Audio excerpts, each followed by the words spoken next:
स्वागत है PTC news ਵਿੱਚ ਸਾਰੇ ਦਰਸ਼ਕਾਂ ਦਾ। ਮੈਂ ਹਰਪ੍ਰੀਤ ਸਿੰਘ, ਤੁਸੀਂ ਦੇਖ ਰਹੇ ਹੋ ਗਿਲਕੋ ਪ੍ਰੈਜ਼ੈਂਟਸ ਵਿਚਾਰ ਤਕਰਾਰ। खेती खसमा सेती पंजाबी दी मशहूर अखाण है कि जिहड़ा खेती हैगा ये खसमा सेती है। किवें है इहदा अर्थ की निकलदा है वो तुहानूं दस दिंदे आ कि जिहड़ा खेती है ये तुहाडा मेहनत दे नाल जुड़िया होया किता है, ये तुहाडा हत्थां दे नाल जुड़िया होया किता है। सख्त मेहनत करन दे बावजूद भी सब कुछ निर्भर करता है उस करता करतार ते कि कुदरत दे उपर बहुत कुछ निर्भर करता है कि कुदरत चाहे तो तुहाडी फसल बलवान हो सकती है, जो कुदरत चाहे तो सब कुछ खत्म किया जा सकता है। ये अखाण है जिहड़ा मौजूदा हालातों दे विच बदलिया जा रहा या कह सकते हो बदल चुका है। हुण खेती खसमा सेती वाला अखाण है जिहड़ा शायद वो भी बदलना पेगा, क्योंकि हुण खेती है जिहड़ी वो कॉरपोरेट हत्थां दे विच है, खेती जिहड़ी है वो सरकारां दे हत्थां दे विच है। खेती जिहड़ी है किसान दी इबारत लिखण दे लई एसी कमरिਆਂ ਦੇ ਵਿੱਚ लिखी जाती है। इस करके ये अखाण है जिहड़ा हुण बदलिया जा रहा है कि कदे एक किसान दी जिहड़ी किस्मत है वो बदल सकती है। किसान बहुत मेहनत करता है, उहदा पुੱਤ उहदा परिवार सारा दिन मेहनत करते हैं, फिर निर्भर करते हैं कुदरत के उत्ते कि कुदरत उन्हां ते बलवान मेहरबान रहे। फिर वो निर्भर करते हैं सरकारां दे उत्ते, सरकारां दीयां नीतियां दे उत्ते। ये निर्भरता इन्नी बुरी तरह वध चुकी है कि अज कखों होले हो चुके हैं किसान। अज की विचार तकरार एक खास मेहमान के नाल करांगे जिन्हां ते बहुत भार भी रहा, खास तौर पर खेती नाल जुड़े हुए सैक्टर का।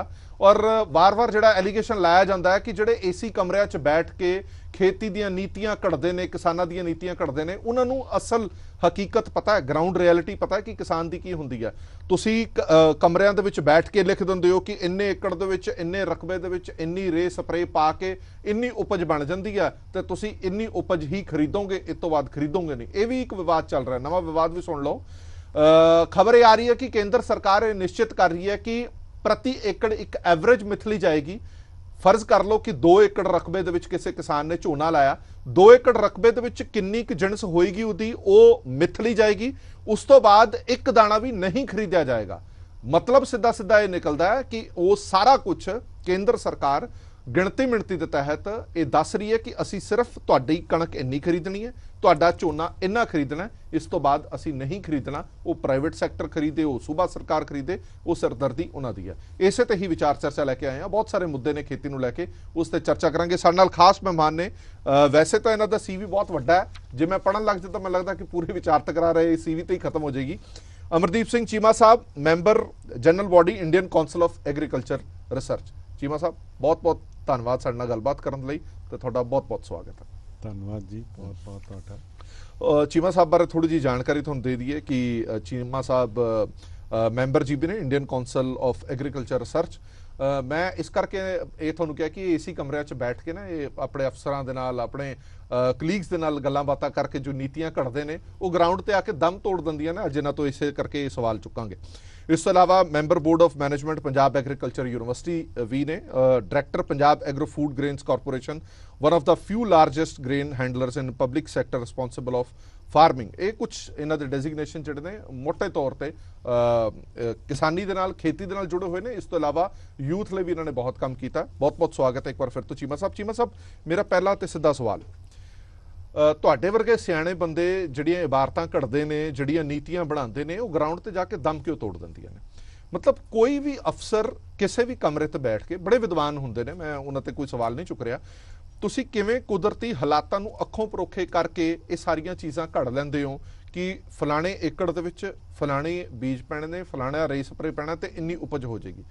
बहुत सारिया चीज़ां किसानां दा गिला हमेशा रहिंदा कि साडी इनपुट कॉस्ट नहीं जोड़ी जाती। जदों भी MSP तय किया जाता है, नवीं फसल का कुछ किया जाता है, साडी इनपुट कॉस्ट हुंदी है, असी साडा टब्बर, साडा मजदूर, साडा डीजल, ट्रैक्टर, वो सारिया चीज़ां कदे भी नहीं जोड़ियां जांदियां। सिर्फ इनपुट ये कढ़ लिया जाता, बिजली मुफ्त है इन्हां नूं, वो सब कुछ उहदे विचों कढ़ लिया जाता। मैं मोटा सवाल मेरा यही है कि एक डिफरेंस, एक पाड़ा जिहड़ा किताबां दे विच ते धरती दे विच वो कदों खत्म होएगा? सब तो पहला तो मैं धन्नवादी हाँ तुहाडा जिहड़ा तुसीं इस मुद्दे दे उत्ते ये डिबेट जदों शुरू हुई है उन्होंने अगे लैके जा रहे हो एक ऐसे प्लेटफॉर्म के उत्ते जिहदा बड़ी दूर तक इहदा विचार चर्चा चलेगी जी। मैं एक गल क्लीयर करनी चाहना कि मैं उन्हां कमेटियां उन्हां संस्थावां दे विच एक फार्मर रिप्रजेंटेटिव के तौर पर गया, ना कि मैं नीति घाड़े के तौर पर गया। उत्थे जाके जिन्ना जोर लगता सीगा ਉਹ ਲਾਇਆ ਕਿ ਤੁਸੀਂ ਫੈਕਚੁਅਲ ਹਾਲਾਤਾਂ ਨੂੰ ਦੇਖੋ। ਜਿਸ ਤਰ੍ਹਾਂ ਤੁਸੀਂ ਕਿਹਾ ਵੀ ਉੱਥੇ ਤੁਸੀਂ ਬੈਠ ਕੇ ਠੰਡੇ ਕਮਰਿਆਂ ਦੇ ਵਿੱਚ ਡਾਟਾ ਦੇਖ ਕੇ ਤੁਸੀਂ ਇਹ ਗੱਲਾਂ ਕਰ ਦਿੰਦੇ ਹੋ, ਜਦੋਂ ਕਿ ਅਸਲੀ ਹਾਲਾਤ ਬਹੁਤ ਦੂਰ ਵੱਖਰੇ ਹੁੰਦੇ ਨੇ। ਬਿਲਕੁਲ ਠੀਕ। ਮੇਰੀ ਇਹੋ ਪਹਿਲੇ ਦਿਨ ਤੋਂ ਸੰਘਰਸ਼ ਰਿਹਾ। ਮੈਂ ਜ਼ਮੀਨੀ ਪੱਧਰ ਤੋਂ ਇਹਨਾਂ ਰਿਪਰੈਜ਼ੈਂਟੇਸ਼ਨਾਂ ਦੇ ਥਰੂ ਮੈਂ ਐਗਰੀਕਲਚਰ ਪ੍ਰੋਡਿਊਸ ਮਾਰਕੀਟ ਕਮੇਟੀ ਹੈ, ਜਿਹਨੂੰ APMC ਆਪਾਂ ਮਾਰਕੀਟ ਕਮੇਟੀ ਕਹਿੰਦੇ ਆ ਜੀ, ਸਾਡੇ ਇਲਾਕੇ ਦੀ ਸਭ ਤੋਂ ਵੱਡੀ ਮਾਰਕੀਟ ਕਮੇਟੀ ਸੀ। ਜਦੋਂ ਮੈਂ ਉੱਥੇ ਗਿਆ ਤੇ ਮੈਂ ਬਤੌਰ ਚੇਅਰਮੈਨ ਸਾਰੇ ਪਹਿਲਾਂ ਡਿਸਕ੍ਰਿਪਸ਼ਨਾਂ ਦੱਸੀਆਂ ਜਾਂਦੀਆਂ ਕਿ ਚੇਅਰਮੈਨ ਸਾਹਿਬ ਕੀ ਕਰ ਸਕਦੇ ਨੇ। ਮੈਂ ਪਹਿਲੀ ਇਹ ਗੱਲ ਕੀਤੀ ਵੀ ਅਸੀਂ ਫਾਰਮਰ ਲਈ ਕੀ ਕਰ ਸਕਦੇ। ਅੱਜ ਮੈਂ ਫਾਰਮਰ ਦੇ ਤੌਰ ਤੇ ਇੱਥੇ ਬੈਠਾ, ਮੈਂ ਕੀ ਚੇਂਜ ਲਿਆ ਸਕਦਾ। ਸਮਝਦਾ ਮੈਂ ਕਿ ਬੜੇ ਵੱਡੇ ਸਟਰਕਚਰ ਨਾਲ ਮੈਂ ਮੱਥਾ ਲਾਣ ਜਾ ਰਿਹਾ, ਲੇਕਿਨ ਆਪਣੇ 'ਚ ਸ਼ਕਤੀ ਚਾਹੀਦੀ ਹੈ, ਤੁਹਾਡੀ ਸੋਚ ਦੀ ਕਲੈਰਿਟੀ ਚਾਹੀਦੀ ਹੈ ਵੀ ਅਸੀਂ ਆਹ ਕੰਮ ਕਰਨਾ। ਉਸ ਮਾਰਕੀਟ ਕਮੇਟੀ ਨੇ ਸਭ ਤੋਂ ਪਹਿਲਾਂ ਕਿਸਾਨ ਨੂੰ ਮਾਰਕੀਟ ਦੇਣੀ ਹੈ ਜਿਹਦੇ ਉੱਤੋਂ ਉਹਦੀ ਆਕਸ਼ਨ ਹੋਣੀ ਹੈ। ਉਹ ਲਿਆਏਗਾ ਕਿਸ ਤਰ੍ਹਾਂ? ਉਹਨੂੰ ਸੜਕ ਚਾਹੀਦੀ, ਉਸ ਮੰਡੀ ਦੇ ਉੱਤੇ ਫੜ ਚਾਹੀਦਾ, ਉੱਥੇ ਨੇਰ ਸਵੇਰ ਲਾਈਟਿੰਗ ਦਾ ਪ੍ਰਬੰਧ ਚਾਹੀਦਾ, ਉੱਥੇ ਤੁਹਾਨੂੰ ਸਿਸਟਮ ਚਾਹੀਦਾ ਕਿ ਜਿਹਦੇ ਵਿੱਚ ਤੁਹਾਡੇ ਲੋਕ ਉੱਥੇ ਉਹਨੂੰ ਦੇਖ ਸਕਣ। ਜਦੋਂ ਤੁਸੀਂ ਉਹਦਾ ਪ੍ਰਾਇਮਰੀ ਤੌਰ ਤੇ ਹੀ ਉਹਨੂੰ ਖਤਮ ਹੀ ਕਰ ਦੇਣ ਲੱਗੇ ਹੋ ਤੇ ਇਹਦਾ ਮਤਲਬ ਤੁਹਾਡਾ ਕਿਸਾਨੀ ਬਾਰੇ ਤੁਹਾਨੂੰ ਪਤਾ ਹੀ ਨਹੀਂ ਕੁਝ ਵੀ ਇਹ ਕਾਹਦੇ ਲਈ ਬਣੀਆਂ ਹੈਗੀਆਂ ਨੇ। ਜੇ ਇਹ ਗੱਲ ਵੇਖਣ ਦੀ ਲੋੜ ਸੀ ਕਿਉਂ ਕਿਸਾਨੀ ਨੇ ਸੰਘਰਸ਼ ਕੀਤਾ ਇੰਨਾ ਲੰਬਾ ਸਮਾਂ। ਜਦੋਂ ਇਹ 3 ਕਿਸਾਨ ਵਿਰੋਧੀ ਬਿੱਲ ਆਏ, ਅਸੀਂ ਕਿਹਾ ਜਾ ਕੇ ਤੁਸੀਂ ਬਿਹਾਰ ਜਿੱਥੇ ਬੰਦ ਕੀਤੀਆਂ ਨੇ APMC ਉੱਥੇ ਜਾ ਕੇ ਦੇਖ ਲਵੋ ਉਹਨਾਂ ਦਾ ਹਾਲਾਤ ਕੀ ਹੋਏ ਨੇ। ਹੁਣ ਇੰਨਾ ਜ਼ਿਆਦਾ ਗਲਬਾ ਹੈ ਕਾਰਪੋਰੇਟਸ ਆ ਕਿ ਉਹ ਪਾਲਿਸੀ ਇਨਫਲੂਐਂਸ ਕਰਦੇ ਨੇ। ਉਹਨੂੰ ਜਰਾ ਇੰਗਲਿਸ਼ ਟਰਮੀਨੋਲੋਜੀ 'ਚ ਇਹ ਕਹਿ ਦਿੰਦੇ ਨੇ ਜੀ ਇਨਫਲੂਐਂਸ ਗਰੁੱਪ ਨੇ ਜੀ, ਪ੍ਰੈਸ਼ਰ ਗਰੁੱਪ ਨੇ ਜੀ, larger interest of the nation ਹੈ ਜੀ, ਵਧੀਆ ਵਧੀਆ ਗੱਲਾਂ ਕਰਕੇ ਉਹ ਸਮਝਾ ਲੈਂਦੇ ਨੇ। ਜਦੋਂ ਕਿ ਜਿੱਥੇ ਪਾਲਿਸੀ ਦਾ ਫੈਸਲਾ ਹੋ ਰਿਹਾ ਹੁੰਦਾ ਜੀ, ਪੰਜਾਬ ਨੇ ਬਹੁਤੀ ਮਾਰ ਇਸ ਕਰਕੇ ਖਾਧੀ ਕਿ ਸਾਡੀ ਰਿਪਰੈਜ਼ੈਂਟੇਸ਼ਨ ਉੱਥੇ ਨਹੀਂ ਹੋਈ।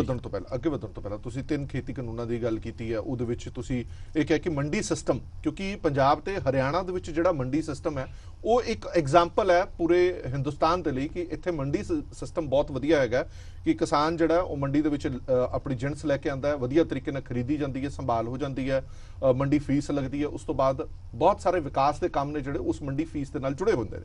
ਪਰ ਮੇਰਾ ਵੱਡਾ ਸਵਾਲ ਇਹ ਹੈ ਜਿਹੜਾ ਵਾਰ-ਵਾਰ BJP ਵੀ ਇਹ ਸਵਾਲ ਚੁੱਕਦੀ ਹੈ ਕਿ ਸਾਨੂੰ ਇਹ ਦੱਸੋ ਜੀ 3 ਖੇਤੀ ਕਾਨੂੰਨ ਰੱਦ ਕਰਨ ਤੋਂ ਬਾਅਦ ਕਿਹੜਾ ਪੰਜਾਬ ਦਾ ਇੱਕ ਕਿਸਾਨ ਵੀ ਦੱਸ ਦਿਓ ਕਿਹੜਾ ਅਜਿਹਾ ਹੈਗਾ ਜਿਹਦੀ ਜੂਨ ਸੁਧਰ ਗਈ ਹੋਵੇ, ਜਿਹਨੂੰ ਬਹੁਤ ਵੱਡਾ ਕੋਈ ਬਦਲਾਅ ਆਇਆ ਹੋਵੇ, ਜਿਹਨੂੰ ਲੱਗਿਆ ਹੋਵੇ ਕਿ 3 ਖੇਤੀ ਕਾਨੂੰਨ ਬਦਲਣ ਤੋਂ ਬਾਅਦ ਮੇਰੀ ਜ਼ਿੰਦਗੀ ਵਾਹ-ਵਾਹ ਹੋਊਗੀ। ਤੁਸੀਂ ਸੇਬਾਂ ਦਾ ਵਪਾਰ ਦੇਖ ਲਓ ਹਿਮਾਚਲ ਪ੍ਰਦੇਸ਼ ਦੇ ਵਿੱਚ, ਮਾਰਕੀਟ 'ਚ ਜੇ ਤੁਸੀਂ ਬੈਠੇ ਹੋ ਦੇਖੋ 150 ਰੁਪਏ ਤੋਂ ਥੱਲੇ ਸੇਬ ਮਿਲ ਰਿਹਾ ਨਹੀਂ। ਤੁਸੀਂ ਜਾ ਕੇ ਅਪਰ ਵਨ ਨੂੰ ਜ਼ਿਆਦਾ ਦੂਰ ਨਹੀਂ, ਮੋਟਰੇਬਲ ਹੈ, ਜਾ ਕੇ ਦੇਖੋ ਕਿੰਨੇ ਤੇ ਸੇਬ ਖਰੀਦਿਆ ਜਾ ਰਿਹਾ 12 ਰੁਪਏ ਦੇ ਉੱਤੇ। ਲਸਣ ਤੁਸੀਂ ਸੋਸ਼ਲ ਮੀਡੀਆ ਭਰਿਆ ਪਿਆ, ਸਾਡੇ ਕਿਸਾਨੀ ਦੇ ਗਰੁੱਪ ਭਰੇ ਪਏ ਨੇ, 50 ਪੈਸੇ ਤੋਂ ਲੈ ਕੇ 2 ਰੁਪਏ ਕਿਲੋ ਲਸਣ ਕਿਸਾਨਾਂ ਨੇ ਬੋਰੀ ਭਰਨ ਜੋਗੇ ਪੈਸੇ ਨਹੀਂ ਹੋਏ। ਬੋਰੀ ਦੀ ਕਾਸਟ ਦੇ ਪੈਸੇ ਪੂਰੇ ਨਹੀਂ ਹੋਏ ਤੇ ਉਹਨਾਂ ਨੇ ਜਿੱਥੇ ਨੇੜੇ ਤਲਾ ਜਾਂ ਕੁਝ ਲੱਭਿਆ ਉਹਦੇ 'ਚ ਰੇੜਤਾ। ਅੱਜ ਤੁਸੀਂ ਚੰਡੀਗੜ੍ਹ ਦੇ ਵਿੱਚ ਵੇਖੋ 200 ਰੁਪਏ ਦਾ ਕਿਲੋ ਲਸਣ ਵਿਕ ਰਿਹਾ। ਇਹ ਕਿੱਥੇ ਜਾ ਰਿਹਾ? ਫਾਰਮਰ 50 ਪੈਸੇ ਵੇਚ ਰਿਹਾ। ਇਹੋ ਹੀ ਹਾਲ ਪਿਆ ਅੱਜ ਦਾ। 2.5 ਰੁਪਏ ਕਿਲੋ ਨਾਸਿਕ ਦੇ ਆਲੇ ਦੁਆਲੇ ਦੀ ਬੈਲਟ ਤੋਂ ਚੱਲਿਆ। ਉਹ 3 ਕਾਨੂੰਨ ਤਾਂ ਰੱਦ ਹੋ ਗਏ, ਉਹਦੇ ਬਾਵਜੂਦ ਕਿਉਂ ਨਹੀਂ ਇਹ ਸਿਸਟਮ ਠੀਕ? ਜਦੋਂ ਇਹ ਕਾਨੂੰਨ ਲਾਗੂ ਹੋ ਗਏ ਉਦੋਂ ਕਿਹੜੀ ਕਿਸਾਨ ਦੀ ਸੁਲਝ ਗਈ ਸੀਗੀ? ਕੋਈ ਉਹਦੀ ਸੁਰਤ ਆਈ ਸੀ ਉਹਨੂੰ? ਉਹ ਲਾਗੂ ਰਹੇ ਨੇ ਨਾ, ਆਰਡੀਨੈਂਸ ਨਾਲ ਹੀ ਲਾਗੂ ਰਹੇ ਨੇ। ਅਸੀਂ ਸਿਰਫ ਇਹ ਦੱਸਣਾ ਚਾਹੁੰਦੇ ਹਾਂ ਕਿ ਜੋ ਤੁਸੀਂ ਕਰਨ ਜਾ ਰਹੇ ਹੋ ਤੁਹਾਨੂੰ ਉਹਦਾ ਪ੍ਰੈਕਟੀਕਲ ਕੋਈ ਐਕਸਪੀਰੀਅੰਸ ਨਹੀਂ ਹੈਗਾ, ਉਹਦਾ ਦੂਰਗਾਮੀ ਪ੍ਰਭਾਵ ਤੁਸੀਂ ਨਹੀਂ ਵੇਖਿਆ। ਮੈਂ ਬੜਾ ਹਰ ਕਿਸਾਨ ਪ੍ਰੈਕਟੀਕਲ ਫਾਰਮਰ ਦੇ ਤੌਰ ਦੇ ਉੱਤੇ ਮੈਂ ਹੇਠਲੇ ਪੱਧਰ ਤੋਂ ਲੈ ਕੇ ਅੰਤਰਰਾਸ਼ਟਰੀ ਪੱਧਰ ਤੱਕ ਅਸੀਂ ਕਹਿੰਦੇ ਹਾਂ ਕਿ ਸਾਡੀ ਕਿਸਾਨੀ ਦੀ ਗੱਲ ਸੁਣੋ। ਕਿਉਂ ਸੁਣੋ? ਸਭ ਤੋਂ ਜ਼ਿਆਦਾ ਮੈਜੋਰਿਟੇਰੀਅਨ ਪੰਜਾਬ ਦੇ ਵਿੱਚ ਕਿਸਾਨੀ ਮੰਨੀ ਜਾਂਦੀ। ਸਾਡੇ ਲਈ ਇਹ ਵੇ ਆਫ ਲਾਈਫ ਹੈ, ਇਹ ਕਿਸਾਨੀ ਕੋ ਧੰਦਾ ਨਹੀਂ ਹੈਗਾ ਸਾਡਾ। ਜੇ ਤੁਸੀਂ ਸਮਝਦੇ ਹੋ ਬਹੁਤ ਵੱਡਾ ਕਿਸਾਨੀ ਲਾਹੇਵੰਦਾ ਧੰਦਾ ਹੈ, ਬਿਲਕੁਲ ਨਹੀਂ ਹੈ। ਹੁਣ ਅੱਜ ਦੇ ਦਿਨ ਸਾਨੂੰ ਸਾਡਾ ਚੌਲ ਲੱਗਿਆ ਹੋਇਆ, ਝੋਨਾ ਕਹਿ ਲਓ ਜਾਂ ਪੈਡੀ ਕਹਿ ਲਓ ਉਹਨੂੰ, ਇਹ ਤਾਂ ਹੈ ਕਿ ਗਲੋਬਲ ਲੈਵਲ ਤੇ ਲੋਕ ਪੈਡੀ ਕਹਿੰਦੇ ਨੇ, ਚੌਲ ਕਹੀਏ, ਝੋਨਾ ਕਹੀਏ ਜਾਂ ਬਾਸਮਤੀ, ਕਿਸੇ ਨੂੰ ਸਮਝ ਨਹੀਂ ਆ ਰਹੀ। ਪਰਸੋਂ ਤੋਂ ਇਹਦੇ ਉੱਤੇ ਹਰੇ ਟਿੱਡੇ ਦਾ ਅਟੈਕ ਹੋ ਰਿਹਾ, ਬਿਲਕੁਲ ਤੇਲੇ ਦਾ ਅਟੈਕ ਹੋ ਗਿਆ, 2 ਬਿਮਾਰੀਆਂ ਆ ਗਈਆਂ। ਕਿੱਥੇ ਹੈ ਸਰਕਾਰ ਜਿਹਨੇ ਸਾਨੂੰ ਇਹ ਐਡਵਾਈਸ ਕਰਨਾ ਕਿ ਕਿਹੜੀ ਦਵਾਈ ਪੈਣੀ ਇਹਨੂੰ? ਉਹ ਜੋ ਫਾਰਮ ਇਨਪੁਟ ਪ੍ਰੋਵਾਈਡਰ ਹੈ ਜਾਂ ਦਵਾਈਆਂ ਵੇਚਣ ਵਾਲਾ, ਉਹਨੇ ਦੱਸਣਾ ਸਾਨੂੰ। ਇਹ ਅਚਨਚੇਤ ਆਈ। ਹਰ ਕਿਸਾਨ ਨੂੰ 3000 ਰੁਪਏ ਤੋਂ ਲੈ ਕੇ 3500 ਰੁਪਏ ਤੱਕ ਇਹ ਖਰਚਾ ਕਰਨਾ ਪਿਆ। ਇਹ ਕਿਸੇ ਵੱਧ ਗਈ, ਇਨਪੁਟ ਕਾਸਟ ਬਿਨਾਂ ਮਤਲਬ ਦੇ ਵੱਧ ਗਈ। ਕਿਉਂ? 3 ਦਿਨ ਬਾਰਿਸ਼ ਨਹੀਂ ਹੋਈ, ਹੁਮਸ ਵੱਧ ਗਈ, ਉਹਦੇ ਨਾਲ ਤੇਲਾ ਵੱਧ ਗਿਆ। ਇਹ ਕਿਸੇ ਕਾਸਟ ਨੂੰ ਫੈਕਟਰ ਇਨ ਕੀਤਾ ਗਿਆ ਐਮਐਸਪੀ ਡਿਸਾਈਡ ਕਰਨ ਜ਼ਿੰਮੇਵਾਰੀ ਕਿਹਦੀ ਸੈਂਟਰ ਦੀ ਜਾਂ ਸਟੇਟ ਦੀ ਸਟੇਟ ਗਵਰਨਮੈਂਟ ਨੇ ਭੇਜਣਾ ਹੈ ਸੀਏਸੀਪੀ ਸਭ ਤੋਂ ਵੱਡੀ ਮਿਸਕਨਸੈਪਸ਼ਨ ਹੈ ਐਮਐਸਪੀ ਦੀ ਉਹ ਮੈਂ ਅੱਜ ਬੜੀ ਕਲੀਅਰ ਕਰਨੀ ਚਾਹੂੰਗਾ ਬੜੀਆਂ ਕਿਸਾਨ ਯੂਨੀਅਨ ਪਹੁੰਚ ਪਾਈ ਕਾਸਟ ਪ੍ਰਾਈਸਿਸ ਕਮਿਸ਼ਨ ਹੈ ਜੋ ਉਹ ਫੈਸਲਾ ਕਰਦਾ ਹੈ ਕਿ ਐਮਐਸਪੀ ਕਿੰਨੀ ਬਣਾਈ ਜਾਵੇ ਉਹ ਫੈਕਟਰ ਇਨ ਕਾਸਟ ਕਰਦਾ ਜਿਸ ਤਰ੍ਹਾਂ ਤੁਸੀਂ ਗਿਆ ਉਹਨਾਂ ਨੇ ਕਾਸਟ ਇੱਕ ਲੈਂਡ ਦੀ ਕਾਸਟ ਕਰ ਲਈ ਤੇ ਮੁੜ ਕੇ ਦੇਖ ਲਿਆ ਜੀ ਆ ਭਾਈ ਦੀ ਇੰਨੀ ਕਾਸਟ ਹੈ ਅਸੀਂ ਕਹਿੰਦੇ ਆ ਕਾਸਟ ਪਲੱਸ C2 ਜਿਹੜੀ ਉਸ ਲੈਂਡ ਦੀ ਕਾਸਟ ਆ ਉਹਦਾ ਕਿਰਾਇਆ ਜਾਂ ਠੇਕਾ ਹੈ ਸਾਡੀ ਆਪਣੀ ਜਿਹੜੀ ਲੇਬਰ ਆ ਇਨ ਡਿਸਗਾਈਜ਼ ਆ ਇੱਕ ਪਰਿਵਾਰ ਦੇ ਵਿੱਚੋਂ ਘੱਟ ਤੋਂ ਘੱਟ 4 ਜਣੇ ਖੇਤੀ ਕਰਦੇ ਨੇ ਜੇ ਮੈਂ ਆ ਮੇਰੀ ਵਾਈਫ ਹੈ ਮੇਰੇ ਫਾਦਰ ਨੇ ਜਾਂ ਮਦਰ ਨੇ ਜਾਂ ਜੇ ਮੈਂ ਵੱਡੀ ਉਮਰ ਦਾ ਤੇ ਮੇਰੇ 2 ਬੱਚੇ ਨੇ ਔਰ ਨਾਲੇ ਜੀਵਨ ਜਾਂਚ ਵੀ ਤਾਂ ਤੁਸੀਂ ਦੇਖੋਗੇ ਸਾਡੀ ਤੇ ਯੂਪੀ ਤੇ ਬਿਹਾਰ ਦੀ ਤੁਸੀਂ ਕੰਪੈਰੀਜ਼ਨ ਕਿਵੇਂ ਕਰ ਸਕਦੇ ਹੋ ਬਿਲਕੁਲ ਸਾਡਾ ਜੀਵਨ ਜਾਂਚ ਅਲੱਗ ਹੈ ਉਹਨਾਂ ਦਾ ਜੀਵਨ ਜਾਂਚ ਅਲੱਗ ਹੈ ਮੈਂ ਇੱਥੇ ਇਹ ਜ਼ਰੂਰ ਕਹਿਣਾ ਚਾਹੂੰਗਾ ਕਿ ਜਿਹੜੀ ਸਾਰੀ ਚੀਜ਼ ਮਿਸ ਹੋ ਜਾਂਦੀ ਹੈ ਅਸੀਂ ਇਸ ਚੀਜ਼ ਦੀ ਗੱਲ ਕੀਤੀ ਉਹ ਤੇ ਐਮਐਸਪੀ ਦੀ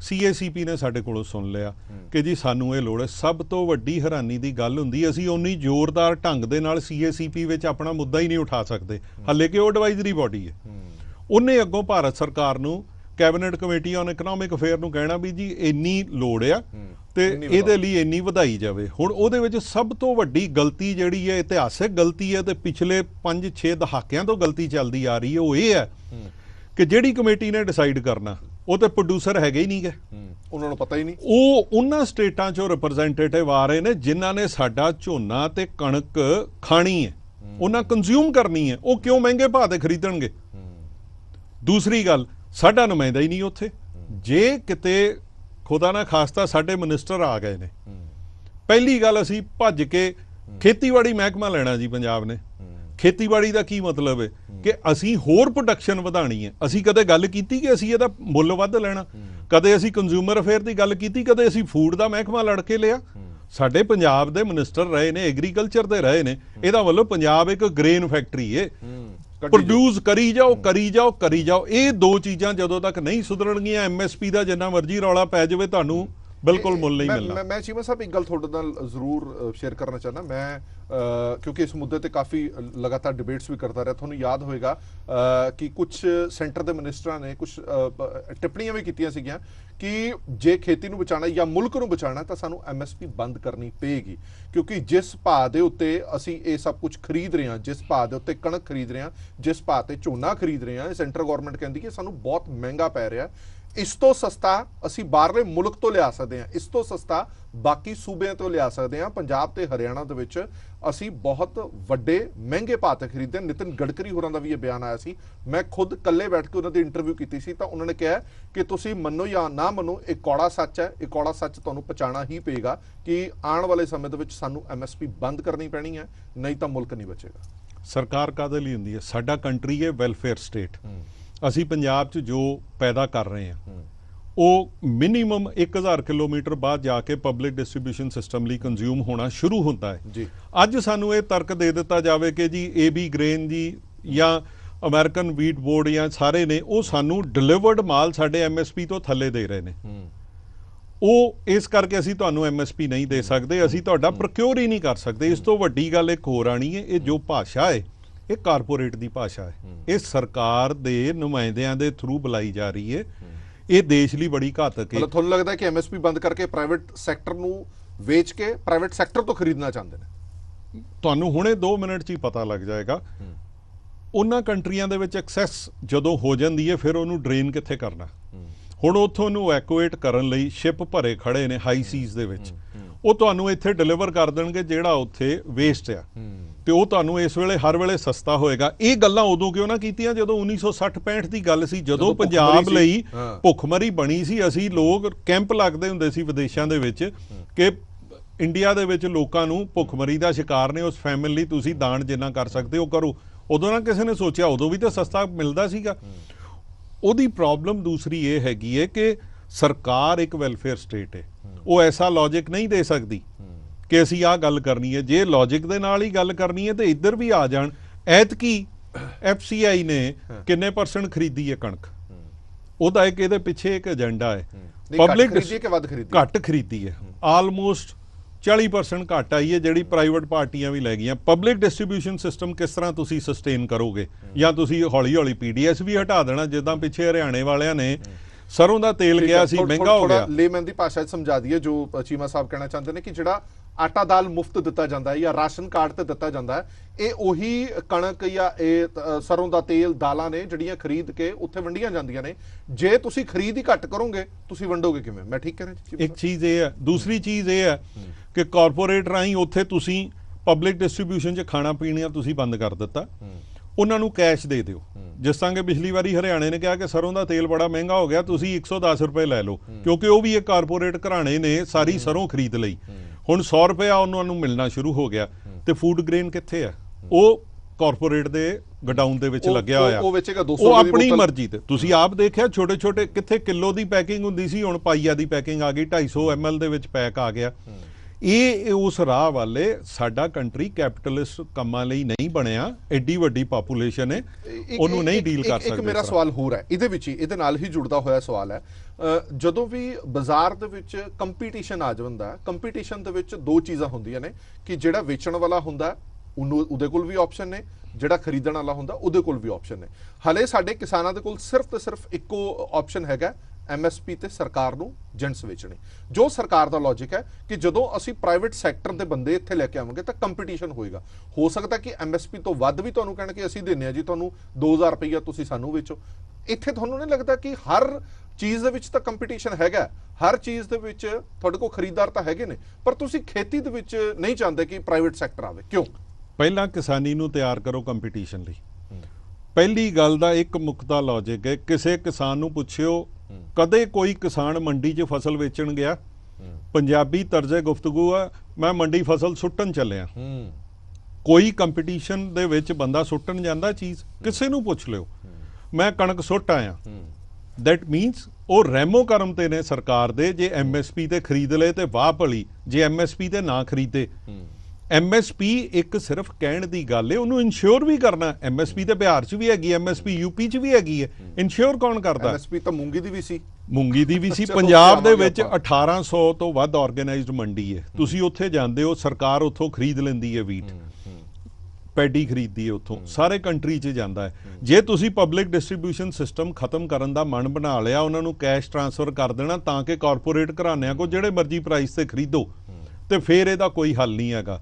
ਦੂਸਰੀ ਗੱਲ, ਤੁਸੀਂ ਉਸ ਇਨਸਾਨ ਨੂੰ ਜਾਂ ਉਸ ਵਰਗ ਨੂੰ ਕੰਪੀਟੀਸ਼ਨ 'ਚ ਨਹੀਂ ਸੁੱਟ ਸਕਦੇ ਜਿਹੜਾ ਕੰਪੀਟੀਸ਼ਨ ਲਈ ਤਿਆਰ ਹੀ ਨਹੀਂ ਹੈਗਾ। ਇਹ ਕੋਈ ਧੰਦਾ ਥੋੜਾ ਹੈਗਾ ਖੇਤੀ, ਇਹ ਤੇ ਵੇ ਆਫ ਲਾਈਫ ਆ। ਬਿਲਕੁਲ ਠੀਕ। ਇਹ ਇੱਕ ਰਿਲੀਜੀਅਸਲੀ ਲੋਕਾਂ ਨੇ ਦੇਸ਼ ਦਾ ਅੰਨ ਭੰਡਾਰ ਭਰਿਆ।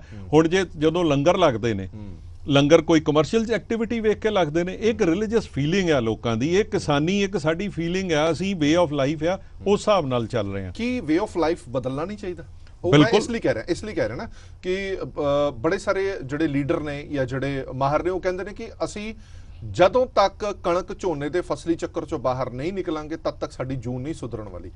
ਮੁਲਕ ਦੇ ਵਿੱਚ ਬੜੀਆਂ ਅਜਿਹੀਆਂ ਚੀਜ਼ਾਂ ਨੇ ਜਿਨ੍ਹਾਂ ਦੀ ਘਾਟ ਹੈ, ਜਿਹੜੀਆਂ ਬਾਹਰੋਂ ਲਈਆਂ ਜਾਂਦੀਆਂ ਨੇ ਪਰ ਅਸੀਂ ਇੱਥੇ ਨਹੀਂ ਉਗਾਉਂਦੇ। ਸਭ ਤੋਂ ਪਹਿਲਾਂ ਇਹਦਾ ਜ਼ਿਕਰ ਕੀਤਾ ਜਾਂਦਾ ਹੈ ਕਿ ਤਿਲ ਹੋਣ, ਤੇਲ ਵਾਲੇ ਬੀਜ ਹੋਣ, ਅੱਜ ਕੱਲ੍ਹ ਹੋਰ ਬਥੇਰੀਆਂ ਅਜਿਹੀਆਂ ਚੀਜ਼ਾਂ, ਬਾਜਰਾ ਹੈ, ਮੱਕੀ ਹੈ, ਇਹ ਸਾਰੀਆਂ ਚੀਜ਼ਾਂ ਅਸੀਂ ਬੀਜਦੇ ਨਹੀਂ, ਇਹ ਸਾਨੂੰ ਮਹਿੰਗੇ ਭਾਅ ਬਾਹਰੋਂ ਲੈਣੀਆਂ ਪੈਂਦੀਆਂ ਨੇ। ਜੇ ਇੱਥੋਂ ਆਣ ਤਾਂ ਹੋ ਸਕਦਾ ਕਿਸਾਨ ਦੀ ਦਿਸ਼ਾ ਸੁਧਰ ਜਾਏ। ਇਹ ਗੱਲਾਂ ਕਰਨ ਨੂੰ ਬਹੁਤ ਚੰਗੀਆਂ ਨੇ, ਜ਼ਮੀਨੀ ਧਰਾਤਲ ਤੇ ਕਦੇ ਕਿਸੇ ਨੇ ਦੇਖਿਆ?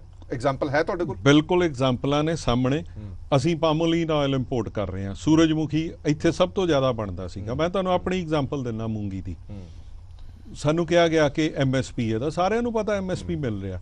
MSP ਦੇ ਦੇਣਾ ਇੱਕ ਵੱਖਰੀ ਗੱਲ ਏ, ਉਹਨੂੰ ਉਸ ਭਾਅ ਤੇ ਖਰੀਦੇਗਾ ਕੌਣ? ਇੰਸ਼ੋਰ ਕਰਨਾ, ਉਹਨੂੰ ਇੰਸ਼ੋਰ ਕਰੋ। ਸਟੇਟ ਦੀ ਇੱਕ ਨੋਡਲ ਏਜੰਸੀ ਬਣਾਓ। ਜੇ ਨੇਫਡ ਨੇ ਖਰੀਦਣਾ ਹੈ ਜਾਂ ਪੰਜਾਬ 'ਚ ਮਾਰਕਫੈਡ ਨੂੰ ਲਗਾਇਆ ਗਿਆ, ਪਹਿਲੇ ਦਿਨ ਹੀ ਮਸਲਾ ਗੰਭੀਰ ਖੜਾ ਹੋ ਗਿਆ ਕਿ ਆੜਤੀਆਂ ਨੂੰ ਸਾਈਡ ਤੇ ਕਰਕੇ ਇਹ ਖਰੀਦਣਗੇ। ਉਹ ਆਪਣੇ ਧਰਨੇ ਤੇ ਬੈਠ ਕੇ, ਜਿਸ ਤਰ੍ਹਾਂ ਹੁਣ ਕਪਾਹ ਦੇ ਨਾਲ ਹੋ ਰਿਹਾ ਹੈਗਾ, ਉਹ ਰੋਲ ਘਚੋਲੇ ਦੇ ਵਿੱਚ ਕਿਸਾਨ ਕਿੱਥੇ ਜਾਏ? 7250 ਰੁਪਏ ਦੇ ਕੋਲ MSP ਸੀਗੀ, ਤੁਹਾਨੂੰ 6000 ਦੇਣ ਨੂੰ ਤਿਆਰ ਨਹੀਂਗਾ। ਮੈਂ ਆਪਣੇ ਆਪ ਨੂੰ ਚਲੋ ਸਾਥੀ ਲੋਕਾਂ ਦੇ ਸਹਿਯੋਗ ਦੇ ਨਾਲ ਚੰਗਾ ਭਲੇ ਕਿਸਾਨ ਸਮਝਦੇ ਜਿਹੜੇ ਲਿਜਾ ਸਕਦੇ ਹਾਂ ਅਸੀਂ ਕਿਤੇ। ਮਾਰਕੀਟ ਦੇ ਵਿੱਚ 5500 ਰੁਪਏ ਰੇਟ ਨਹੀਂ ਮਿਲ ਰਿਹਾ। 7250 MSP ਹੋਵੇ ਤੇ 5600 ਖਰੀਦੇਗਾ ਕੌਣ? ਵਪਾਰੀ ਨੇ ਖਰੀਦਣੀ, ਉਹ ਕਿਉਂ ਖਰੀਦੇਗਾ? ਉਹਨੂੰ ਪਤਾ ਹੈ ਕਿ ਮੈਨੂੰ ਸਸਤੇ ਪ੍ਰਾਈਸ ਤੇ ਮਿਲ ਜਾਣੀ ਹੈ। ਸਰਕਾਰ ਖਰੀਦਣ ਦਾ ਜਿਹੜਾ ਇਦਾਰਾ ਹੈ ਉਹ ਪਹੁੰਚੇਗਾ ਉੱਥੇ 40 ਮੰਡੀਆਂ ਡਿਮਾਂਡ ਥੋੜਾ ਕਲੀਅਰ ਕਰੋ, ਲੋਕਾਂ ਤੱਕ ਇਹ ਗੱਲ ਪਹੁੰਚਣੀ ਚਾਹੀਦੀ ਕਲੀਅਰ। ਸਰਕਾਰ ਇਹ ਕਹਿੰਦੀ ਹੈ ਕਿ MSP ਅਸੀਂ ਦਵਾਂਗੇ, ਅਸੀਂ ਦਾ ਮਤਲਬ ਸਰਕਾਰ ਖਰੀਦੇਗੀ, ਫਿਰ ਤੁਸੀਂ ਕਿਉਂ ਪ੍ਰਾਈਵੇਟ ਸੈਕਟਰਾਂ ਦੇ ਕੋਲ ਧੱਕੇ ਖਾਂਦੇ ਹੋ, ਕਿਉਂ ਆੜਤੀਆਂ ਨੂੰ ਵਿੱਚ ਲੈ ਕੇ ਖਰੀਦ ਲੈਂਦੇ? ਸਾਡੇ ਕੋਲ ਸਰਕਾਰ ਨੇ ਨਹੀਂ ਖਰੀਦੀ, ਸਰਕਾਰ ਨੇ ਨਹੀਂ ਖਰੀਦੀ। 40 ਮੰਡੀਆਂ ਏਅਰਮਾਰਕ ਕੀਤੀਆਂ ਗਈਆਂ ਕਿ ਇਹਨਾਂ ਦੇ ਵਿੱਚ ਡੈਜ਼ਿਗਨੇਟ ਕੀਤੀਆਂ ਗਈਆਂ, ਉੱਥੇ ਸਰਕਾਰ ਨੇ ਉਸ ਇਦਾਰੇ ਨੇ ਖਰੀਦਣੀ ਹੈ, ਆੜਤੀਏ ਦੇ ਥਰੂ ਖਰੀਦਣੀ ਹੈ ਜਾਂ ਉਹਨਾਂ ਦਾ ਆਪਣਾ EMPLOYEE ਆਏਗਾ ਉਹ ਖਰੀਦੇਗਾ। ਜਦੋਂ ਪਹੁੰਚ ਹੀ ਨਹੀਂ ਰਿਹਾ, ਕਿੰਨੇ ਦਿਨ ਦੀ ਲਾਈਫ ਹੈ, ਉਹਦੇ ਵਿੱਚ ਮੀਂਹ ਆ ਰਿਹਾ, ਹਨੇਰੀ ਆ ਰਹੀ ਹੈ, ਹੁਮਸ ਵੱਧ ਰਹੀ ਹੈ, ਅਗਲੇ ਕਿਸਾਨ ਨੇ ਝੋਨਾ ਲਾਣਾ ਹੈ, ਉਹ ਕਿੰਨੀ ਦੇਰ ਮਾਰਕੀਟ 'ਚ ਵੇਟ ਕਰੇਗਾ? ਡਿਸਟ੍ਰੈਸ ਸੇਲ ਹੋਈ, ਔਰ ਉਹ ਸੇਲ ਦਾ ਫਾਇਦਾ ਹਰ ਵਪਾਰੀ ਨੂੰ ਮਿਲਿਆ, ਕਾਰਪੋਰੇਟ ਘਰਾਣਿਆਂ ਨੂੰ ਮਿਲਿਆ, ਜਿਸ ਤਰ੍ਹਾਂ ਸਰੋਂ ਦਾ ਮਿਲਿਆ ਸੀਗਾ, ਜਿੱਦਾਂ ਮੱਕੀ ਦਾ ਮਿਲਿਆ। ਹੁਣ ਤੁਸੀਂ ਕਹਿ ਦਿੰਦੇ ਹੋ ਡਿਵਰਸਿਫਿਕੇਸ਼ਨ ਹੈ, ਵੀਟ ਪੈਡੀ ਤੋਂ ਬਾਹਰ ਆਓ। ਕਿਸ ਤਰ੍ਹਾਂ ਆਏਗੀ ਜਦੋਂ ਸਰਕਾਰ ਐਂਡ ਟੂ ਐਂਡ ਸੋਲੂਸ਼ਨ ਨਹੀਂ ਦੇਗੀ? ਇਹ ਤਾਂ ਚਲੋ ਇੱਕ ਗੱਲ ਹੋ ਗਈ। ਸਾਡੇ ਮਾਨਯੋਗ ਪ੍ਰਧਾਨ ਮੰਤਰੀ ਸਾਹਿਬ ਨੇ 2016 ਵਿੱਚ ਕਹਿਤਾ ਕਿ ਮੈਂ ਕਿਸਾਨੀ ਦੀ ਸਾਰੀ ਜਿਹੜੀ ਆਮਦਨੀ ਉਹ ਡਬਲ ਕਰ ਦਿਆਂਗਾ। ਪਹਿਲਾਂ ਉਹਨਾਂ ਨੇ ਇਹ ਨਹੀਂ ਡਿਫਾਈਨ ਕੀਤਾ, ਸਾਰੇ ਲੋਕਾਂ ਪੁੱਛਣਾ ਸ਼ੁਰੂ ਕੀਤਾ ਕਿ ਤੁਸੀਂ ਪ੍ਰੋਡਕਸ਼ਨ ਡਬਲ ਕਰ ਰਹੇ ਹੋ ਕਿ ਆਮਦਨੀ ਡਬਲ ਕਰ ਰਹੇ ਹੋ? ਕਿਸੇ ਨੇ ਕੋਈ ਜਵਾਬ ਨਹੀਂ ਦਿੱਤਾ, ਕਿਉਂਕਿ ਮਾਨਯੋਗ ਪ੍ਰਧਾਨ ਮੰਤਰੀ ਜੀ ਤੇ ਮੋਨੋਲੌਗ ਕਰਦੇ ਨੇ, ਆਪਣਾ ਕਹਿਤਾ, ਅੱਗੋਂ ਤੁਸੀਂ ਜੋ ਮਰਜ਼ੀ ਉਹਦਾ ਅੰਦਾਜ਼ਾ ਲਗਾ ਲਓ। 1 ਸਾਲ ਲੰਘ, 2 ਸਾਲ ਲੰਘ, ਆ 2022 ਆ ਗਿਆ। ਉਸ ਵੇਲੇ ਤਾਂ ਕਿਹਾ ਸੀਗਾ ਕਿ ਵਿੱਚ ਇਲੈਕਸ਼ਨ, ਇਹਦਾ ਸਿੱਧਾ ਇਹੀ ਮੰਨਿਆ ਜਾ ਸਕਦਾ। ਹੁਣ ਜਦੋਂ ਤੁਸੀਂ ਡਿਟੇਲ ਡਾਕੂਮੈਂਟ ਪੜ੍ਹੋਗੇ, ਉਹਦੇ ਵਿੱਚ ਕੀ ਕਿਹਾ ਗਿਆ? ਉਹਦੇ 'ਚ ਕਿਹਾ ਗਿਆ ਜੀ ਅਸੀਂ ਡਿਵਰਸੀਫਾਈ ਕਰਾਂਗੇ। ਚਲੋ ਮੰਨ ਲਓ ਅਸੀਂ ਅੱਗੇ ਜਾਂਦੇ ਹੀ ਨਹੀਂ ਡਿਸਕਸ ਕਰਨ, ਕਰੋ ਜੀ ਡਿਵਰਸੀਫਾਈ। ਹਾਈ ਯੀਲਡ ਵੈਰਾਈਟੀ ਸੀਡ ਦੇਾਂਗੇ, ਉਹ ਵੀ ਤੁਸੀਂ ਦੇਤੇ, ਅਸੀਂ ਮੰਨ ਲਿਆ। ਤੀਸਰਾ, ਤੁਸੀਂ ਇਹਦੇ ਵਿੱਚੋਂ ਅਸੀਂ ਪੋਲਟਰੀ ਐਨੀਮਲ ਹਸਬੈਂਡਰੀ ਤੇ ਸਹਾਇਕ ਧੰਦਿਆਂ 'ਚ ਜਾਵਾਂਗੇ, ਉਹ ਵੀ ਮੰਨ ਲਈ ਇਹਨਾਂ ਦੀ ਗੱਲ ਅਸੀਂ, ਕਿਉਂਕਿ ਆਰਗੂਮੈਂਟ ਕਰ ਰਹੇ ਨੇ, ਕਿਉਂਕਿ ਪ੍ਰਧਾਨ ਮੰਤਰੀ ਜੀ ਬੜੀ ਉੱਚੀ ਪਦਵੀ ਤੇ ਬੈਠੇ ਨੇ। ਅਸੀਂ ਕੀ ਉਹਨਾਂ ਨੂੰ ਸਵਾਲ ਪੁੱਛਦੇ ਆ? ਜੇ ਸਵਾਲ ਪੁੱਛਦੇ ਆ ਤੇ ਸਾਨੂੰ ਤਰ੍ਹਾਂ ਤਰ੍ਹਾਂ ਦੇ ਨਵੇਂ ਗਰਦਾਨ ਦੇ ਦਿੰਦੇ ਨੇ ਉਹ। ਉਸ ਤੋਂ ਬਾਅਦ ਆ ਗਿਆ ਕਿ ਅਸੀਂ ਇਹਦੇ ਵਿੱਚ ਹਾਈ ਟੈਕਨੋਲੋਜੀ ਜਿਹੜੀ ਇੰਟਰਵੈਂਸ਼ਨ ਹੈਗੀ ਏ, ਅਸੀਂ ਇਹਨੂੰ ਜਿਹੜਾ ਕ੍ਰੌਪਿੰਗ ਪੈਟਰਨ ਹੈ ਵੀ ਸਾਲ 'ਚ 2 ਫਸਲਾਂ ਲੈਂਦੇ, 40% ਫਸਲਾਂ ਦੇ 40% ਰਕਬਾ ਜਿਹੜਾ ਹੈ 2 ਫਸਲਾਂ ਲੈਂਦਾ, ਅਸੀਂ ਇਹਨੂੰ 56% ਕਰ ਦਿਆਂਗੇ। ਪਾਣੀ ਕਿੱਥੇ ਹੈ? ਪਾਣੀ ਦੇ ਨਾਲ ਫਸਲ ਹੋਣਾ ਕਿ ਇਹਨਾਂ ਦੀ ਸਿੱਧੀ ਮਾਨਸੂਨ ਨਾਲ ਗੱਲ ਹੋ ਗਈ ਹੈ ਕਿ ਤੂੰ ਪਹਿਲਾਂ ਆ ਜਾਵੀਂ ਜਾਂ ਬਾਅਦ 'ਚ ਆ ਜਾਵੀਂ। ਹੁਣ ਇਹੋ ਜਿਹੀਆਂ ਜਦੋਂ ਗੱਲਾਂ ਕਰ ਲਈਆਂ, ਲੱਖਾਂ ਕਰੋੜ ਰੁਪਏ ਦੇ ਅਨਾਉਂਸ ਕਰ ਦਿੱਤੇ ਕਿ ਅਸੀਂ ਆਹ ਕਰ ਰਹੇ ਹਾਂ, ਇੰਨੇ ਪੈਕੇਜ ਦੇ ਰਹੇ ਹਾਂ, ਉਹ ਜ਼ਮੀਨੀ ਪੱਧਰ ਤੇ ਪਹੁੰਚਿਆ ਕਿਹੜਾ? ਹੁਣ 2022 ਆ ਗਈ, ਹੁਣ ਅੰਮ੍ਰਿਤਕਾਲ ਦਾ ਸੀਜ਼ਨ ਆ ਗਿਆ, ਹੁਣ ਹੋਰ 25 ਸਾਲ ਅੱਗੇ ਕਰ ਦਿੱਤੀ ਗਈ। ਕਿਸਾਨੀ ਸਰਕਾਰ ਇਹਦੇ ਤੋਂ ਹੱਥ ਧੋ ਕੇ ਸਾਈਡ ਤੇ ਹੋਣਾ ਚਾਹੁੰਦੀ ਹੈ ਕਿ ਸਾਨੂੰ ਇਸ ਮਸਲੇ ਨਾਲ ਕੋਈ ਮਤਲਬ ਨਹੀਂ ਹੈਗਾ। 68% ਕਿਸਾਨ ਹੈ ਜਿਹੜਾ 5 ਏਕੜ ਤੋਂ ਥੱਲੇ ਆ। ਸਰਕਾਰ ਦਾ ਆਪਣਾ ਡਾਟਾ ਕਹਿੰਦਾ ਉਹਦਾ ਸਾਲਾਨਾ 40,000 ਰੁਪਈਆ ਉਹਦੀ ਆਮਦਨੀ ਹੈ, ਗ੍ਰੋਸ ਆਮਦਨੀ। ਹੱਲੇ ਉਹਦੀ ਮਿਹਨਤ ਨਹੀਂ ਕੱਢੀ। ਜੇ ਤੁਸੀਂ ਛੋਟੇ ਤੋਂ ਛੋਟੇ ਸ਼ਹਿਰ 'ਚ 350 ਰੁਪਏ ਤੇ ਦਿਹਾੜੀ ਤੇ ਆ ਬੰਦਾ, ਮਹੀਨੇ ਦਾ 12,000 ਹੋ ਗਿਆ, ਤੇ ਸਾਲਾਨਾ ਕਿੰਨਾ ਹੋਇਆ? 1,44,000 ਰੁਪਇਆ ਤੇ ਉਹਦੀ ਇਕੱਲੇ ਬੰਦੇ ਦੀ ਦਿਹਾੜੀ ਹੋ ਗਈ। ਤੇ ਤੁਸੀਂ 40,000 ਦਾ ਡਾਟਾ ਦੇ ਰਹੇ ਹੋ ਵੀ ਇਹ ਉਹਦੀ ਗ੍ਰੋਸ ਇਨਕਮ ਹੈ। ਇਹ ਕਿਹੜਾ ਇਕਨੋਮਿਕਸ ਹੈ? ਕਿੱਥੇ ਡਿਵਰਸਿਫਿਕੇਸ਼ਨ ਕਰਾ ਰਹੇ ਨੇ? ਹੁਣ ਉਸ ਤੋਂ ਬਾਅਦ ਆ ਜਾਂਦਾ ਜਿੰਨੇ ਸਰਕਾਰੀ ਅਦਾਰੇ ਨੇ। ਜਦੋਂ ਗੱਲਾਂ ਚੱਲੀਆਂ ਕਿ ਤੇਲ ਦੇ ਉੱਤੇ ਅਸੀਂ ਗੱਲ ਕਰਾਂਗੇ, ਆਇਲ ਸੀਡ ਦੇ ਉੱਤੇ NFSM ਬਣਿਆ ਪਿਛਲੀ ਸਰਕਾਰ ਦੇ Rajiv, national food security mission ਬਣਿਆ, ਘੱਟੋ ਘੱਟ ਗਰੀਬ ਨੂੰ ਖਾਣਾ ਤੇ ਮਿਲਿਆ। ਹੁਣ ਅੱਜ ਇਨਵੈਂਟਰੀਆਂ ਕਰ ਲੈਣ, 20 ਮਿਲੀਅਨ ਟਨ ਸਾਡਾ ਬਫਰ ਸਟਾਕ ਚਾਹੀਦਾ ਹੁੰਦਾ ਹੈ। ਜਿਸ ਹਿਸਾਬ ਨਾਲ ਸਰਕਾਰ ਨੇ ਪ੍ਰੋਕਿਉਰਮੈਂਟ ਕੀਤੀ ਹੈ, ਕਿਤੇ ਖੁਦਾ ਨਾ ਖਾਸਤਾ ਕਿਤੇ ਇੱਕ ਕ੍ਰੌਪ ਫੇਲੀਅਰ ਹੋ ਗਿਆ, ਕਿੱਥੋਂ ਜਵਾਬ ਦਿਓਗੇ? ਸੋ ਇਹਨਾਂ ਚੀਜ਼ਾਂ ਨੂੰ ਧਿਆਨ ਰੱਖਣ ਦੀ ਲੋੜ, ਕੱਲੀ ਕਿਸਾਨੀ ਤੇ ਨਾਲ ਦੋਸ਼ ਲਾ। ਚੀਮਾ ਸਾਹਿਬ ਨਾਲ ਗੱਲਬਾਤ ਜਾਰੀ ਰੱਖਾਂਗੇ, ਇੱਕ ਛੋਟੇ ਜਿਹੇ ਬ੍ਰੇਕ ਲਈ ਰੁਕ ਰਹੇ ਹਾਂ, ਬ੍ਰੇਕ ਤੋਂ ਬਾਅਦ ਜਲਦ ਹਾਜ਼ਰ ਹੋਣੇ। ਖਾਲੀ ਆਪਾਂ ਕਿਸਾਨੀ ਤੇ ਦੋਸ਼ ਨਹੀਂ ਲਾ ਸਕਦੇ ਜਾਂ ਸੈਂਟਰ ਗਵਰਨਮੈਂਟ ਤੇ ਨਹੀਂ ਲਾ ਸਕਦੇ, ਸਟੇਟ ਗਵਰਨਮੈਂਟ ਕਿੱਥੇ ਸਟੈਂਡ ਕਰਦੀ ਹੈ? ਹਾਲਾਂਕਿ ਆਪਾਂ ਕਹਿ ਦਿੰਦੇ ਹਾਂ ਕਿ ਐਗਰੀਕਲਚਰ ਜਿਹੜਾ ਵਿਸ਼ਾ ਹੈਗਾ ਜੀ, ਉਹ ਸਟੇਟ ਦਾ ਵਿਸ਼ਾ ਹੈਗਾ, ਉਹ ਸਟੇਟ ਸਭ ਕੁਝ ਤੈਅ ਕਰੇਗੀ, ਪਰ ਸਾਡਾ ਸਾਰਾ ਦਾਰੋ ਮਦਾਰ ਹੀ ਸੈਂਟਰ ਤੇ ਟਿਕਿਆ ਹੋਇਆ। ਸਟੇਟ ਕਿੱਥੇ ਸਟੈਂਡ ਕਰਦੀ ਹੈ? ਸਾਡੇ ਕੋਲ ਬਹੁਤ ਸਾਰੀਆਂ ਯੂਨੀਵਰਸਿਟੀਆਂ ਨੇ, ਮੈਂ ਇੱਕ PAU ਦੀ ਉਦਾਹਰਨ ਲੈ ਲੈਣਾ। ਕਿਉਂ ਨਹੀਂ ਅਸੀਂ ਖੇਤੀ ਨੂੰ ਇੱਕ, ਤੁਸੀਂ ਕਹਿ ਰਹੇ ਹੋ ਕਿ ਚਲੋ ਇੱਕ ਜੀਵਨ ਜਾਂਚ ਹੈਗੀ ਹੈ, ਲਾਈਫ ਦਾ ਇੱਕ ਹਿੱਸਾ ਹੈਗਾ, ਪਰ ਹਰੇਕ ਕੰਮ ਨੂੰ, ਧੰਦੇ ਨੂੰ ਅੱਗੇ ਲਿਜਾਣ ਦੇ ਲਈ ਕੁਝ ਕਦਮ ਤਾਂ ਸਾਨੂੰ ਪੱਟਣੇ ਪੈਣੇ ਨੇ ਨਾ, ਕਿ ਅਸੀਂ ਸਿਰਫ ਉੱਥੇ ਹੀ ਰਹਿਣਾ ਜਿੱਥੋਂ ਅਸੀਂ ਸ਼ੁਰੂ ਕੀਤਾ ਸੀਗਾ। ਅਸੀਂ ਪ੍ਰਾਈਸ ਇੰਡੈਕਸ ਦੇ ਨਾਲ ਕਿਉਂ ਨਹੀਂ ਜੋੜਦੇ? ਅਸੀਂ ਕਾਰਪੋਰੇਟ ਘਰਾਣਿਆਂ ਨਾਲ ਕਿਉਂ ਨਹੀਂ ਜੋੜ ਸਕਦੇ ਖੇਤੀ ਨੂੰ? ਇਹ ਇੱਕ ਸਭ ਤੋਂ ਵੱਡਾ ਸਵਾਲ ਹੈ। ਜਦੋਂ 70% ਸਾਡਾ ਸਾਰਾ ਕੁਝ ਖੇਤੀ ਦੇ ਨਾਲ ਜੁੜਿਆ ਹੋਇਆ, ਤੇ ਤੁਹਾਨੂੰ ਨਹੀਂ ਲੱਗਦਾ ਕਿ ਇੱਥੇ ਤਾਂ ਬਹੁਤ ਵੱਡੀ ਫੂਡ ਚੇਨ ਬਣ ਸਕਦੀ ਹੈ ਪੰਜਾਬ ਦੇ ਵਿੱਚ? ਪੂਰੀ ਦੁਨੀਆ ਨੂੰ ਫੂਡ ਸਪਲਾਈ ਕਰ ਸਕਦੇ ਹੋ ਤੁਸੀਂ। ਉਹ ਚੀਜ਼ਾਂ ਕਿੱਥੇ ਨੇ? ਮਿਸਿੰਗ ਕਿੱਥੇ ਹੈ? ਸਟੇਟ ਵੱਲੋਂ ਮਿਸਿੰਗ ਹੈ, ਸੈਂਟਰ ਵੱਲੋਂ ਮਿਸਿੰਗ ਹੈ? ਪੰਜਾਬ ਦੇ ਵਿੱਚ ਐਗਰੀਕਲਚਰ ਦੇ ਨਾਲ ਸਰਕਾਰ ਦਾ ਓਨਾ ਕੀ ਸਰੋਕਾਰ ਹੈ ਜਿੰਨਾ ਕਿ ਗੁਜਰਾਤ ਦੀ ਇੰਡਸਟਰੀ ਡਿਵੈਲਪਮੈਂਟ ਦੇ ਹੋਣ ਦੇ ਵਿੱਚ ਗੁਜਰਾਤ ਸਰਕਾਰ ਦਾ ਯੋਗਦਾਨ ਹੈ। ਲਾਹੌਰ ਦਾ ਰਾਹ ਤੇ ਸਾਨੂੰ ਸਾਰੇ ਦੱਸ ਦਿੰਦੇ ਨੇ, ਕਿਰਾਇਆ ਕੋਈ ਨਹੀਂ ਖਰਚਦਾ, ਸਾਰੇ ਸਾਨੂੰ ਰਾਹ ਦੱਸੀ ਜਾਂਦੇ ਵੀ ਫਾਰਮਰ ਇਨਕਮ ਡਬਲ ਕਰ ਦੇਣੀ ਹੈ। ਫੂਡ ਚੇਨ ਦੀ ਗੱਲ ਕਰ ਰਹੇ ਨੇ, ਫੂਡ ਚੇਨ ਬਣ ਸਕਦੀ ਹੈ, ਉਹਦੇ ਐਂਟਰੀ ਬੈਰੀਅਰ ਹੀ ਇੰਨੇ ਜ਼ਿਆਦਾ ਨੇ, ਉਹਦਾ ਕੀ ਜਵਾਬ ਹੈ ਸਾਡੇ ਕੋਲ? ਬੈਂਕਾਂ ਨੇ ਕ੍ਰਿਸ਼ੀ ਕਾਰਡ ਬਣੇ ਨੇ ਸਾਰੇ, ਸਾਰੀ ਤੁਹਾਡੀ ਰਿਕਾਰਡ ਦੀ ਮੈਪਿੰਗ ਬੈਂਕਾਂ ਕੋਲ ਹੋ ਗਈ, ਤੁਹਾਨੂੰ ਪਤਾ ਲੱਗ ਗਿਆ ਤੁਹਾਡੇ ਕਿੰਨੀ ਕਪੈਸਿਟੀ ਹੈ ਤੁਹਾਡੀ, ਕਿੰਨੀ ਤੁਹਾਡੀ ਲੈਂਡ ਹੋਲਡਿੰਗ ਹੈ, ਕਿੰਨੀ ਤੁਹਾਡੀ ਲੈਂਡ ਪੂਲਿੰਗ ਹੈ। ਸਰਕਾਰ ਕੋਲ ਇੱਕ ਧਿਆਨ ਹੋਣਾ ਚਾਹੀਦਾ ਕਿ ਅਸੀਂ ਇਸ ਖਿੱਤੇ ਨੂੰ ਡਿਵੈਲਪ ਕਰਨਾ ਹੈ। ਪੰਜਾਬ ਐਗਰੀਕਲਚਰ ਯੂਨੀਵਰਸਿਟੀ ਹੈ, ਮੈਂ ਉਹਦੇ ਬੋਰਡ ਆਫ ਗਵਰਨਰ ਦੇ ਉੱਤੇ ਬਤੌਰ ਮੈਂਬਰ ਰਹਿ ਚੁੱਕਿਆ, ਬਹੁਤ ਸਾਰੀਆਂ ਅਸੀਂ ਇੰਟਰਵੈਂਸ਼ਨ ਕੀਤੀਆਂ। ਟੌਪ ਕਲਾਸ ਵਰਲਡ ਦੇ ਸਾਇੰਟਿਸਟ ਨੇ ਉੱਥੇ, ਜਾਂ ਤੇ ਉਹ ਰਿਸਰਚ ਕਰ ਲੈਣ ਤੇ ਜਾਂ ਕਿਸਾਨਾਂ ਨੂੰ ਉਹ ਸਲਾਹ ਦੇ ਦੇਣ, ਜਾਂ ਐਗਰੀਕਲਚਰ ਮਹਿਕਮੇ ਦੇ ਬਿਹਾਫ ਦੇ ਉੱਤੇ ਉਹ ਗੱਲਾਂ ਕਰ ਲੈਣ। ਇਹ ਦੋਵੇਂ ਕੰਮ ਇਕੱਠੇ ਨਹੀਂ ਹੋ ਸਕਦੇ, ਇਹ ਪੰਜਾਬ ਸਰਕਾਰ ਦਾ ਕੰਮ ਹੈ। ਇੱਥੇ ਇੱਕ ਛੋਟਾ ਜਿਹਾ ਰੋਕ ਦਵਾਂ ਤੁਹਾਨੂੰ, ਦਰਸ਼ਕਾਂ ਨੂੰ ਵੀ ਯਾਦ ਕਰਾ ਦਾਂ, PAU ਦੇ ਵਿੱਚ ਮੈਂ ਪਿਛਲੇ 10 ਦਿਨ ਪਹਿਲਾਂ ਗਿਆ ਸੀਗਾ, ਉੱਥੇ ਇੱਕ ਧਰਨਾ ਚੱਲ ਰਿਹਾ ਸੀਗਾ ਨੌਜਵਾਨਾਂ ਦਾ। ਉਹ ਧਰਨਾ ਇਹ ਚੱਲ ਰਿਹਾ ਸੀਗਾ, ਉਹ ਕਹਿ ਰਹੇ ਕਿ ਅਸੀਂ ਇਸ ਯੂਨੀਵਰਸਿਟੀ ਤੋਂ ਪੜ੍ਹੇ ਹਾਂ ਔਰ ਇਸ ਯੂਨੀਵਰਸਿਟੀ ਦੇ ਅਧੀਨ ਇੰਨੀਆਂ ਸਾਰੀਆਂ ਪੋਸਟਾਂ ਖਾਲੀ ਨੇ, ਉਹ ਪੋਸਟਾਂ ਉਹ ਨੇ ਜਿਹੜੀਆਂ ਕਿਸਾਨਾਂ ਨੂੰ ਜਾ ਕੇ ਦੱਸਣਗੀਆਂ ਕਿ ਆਹ ਰੇ ਪਾਣੀ ਹੈ, ਇਹ ਸਪਰੇ ਪਾਣੀ ਹੈ, ਜੇ ਇਹ ਕੀੜਾ ਲੱਗ ਗਿਆ ਤੇ ਆਹ ਕਰ ਲਈ, ਇਹ ਕੀੜਾ ਲੱਗ ਗਿਆ ਤੇ ਆਹ ਕਰ ਲਈ। ਉਹ ਲਗਭਗ 70% ਪੋਸਟਾਂ ਖਾਲੀ ਨੇ, PAU ਦੇ ਵਿੱਚੋਂ 70% ਪੋਸਟਾਂ ਖਾਲੀ ਨੇ, ਜਿਹੜੀਆਂ ਭਰਨ ਤੋਂ ਬਾਅਦ ਹੀ ਅਸੀਂ ਕਿਸਾਨਾਂ ਨੂੰ ਕੁਝ ਸਮਝਾ ਸਕਦੇ ਹਾਂ। ਜਿਹੜੀ ਗੱਲ ਚੀਮਾ ਸਾਹਿਬ ਕਹਿ ਰਹੇ ਨੇ ਕਿ ਜਾਂ ਤਾਂ ਉਹ ਰਿਸਰਚ ਕਰ ਲੈਣ ਜਾਂ ਫਿਰ ਉਹ ਕਿਸਾਨਾਂ ਨੂੰ ਸਮਝਾ ਲੈਣ, ਇਹ ਹਾਲਾਤ ਨੇ।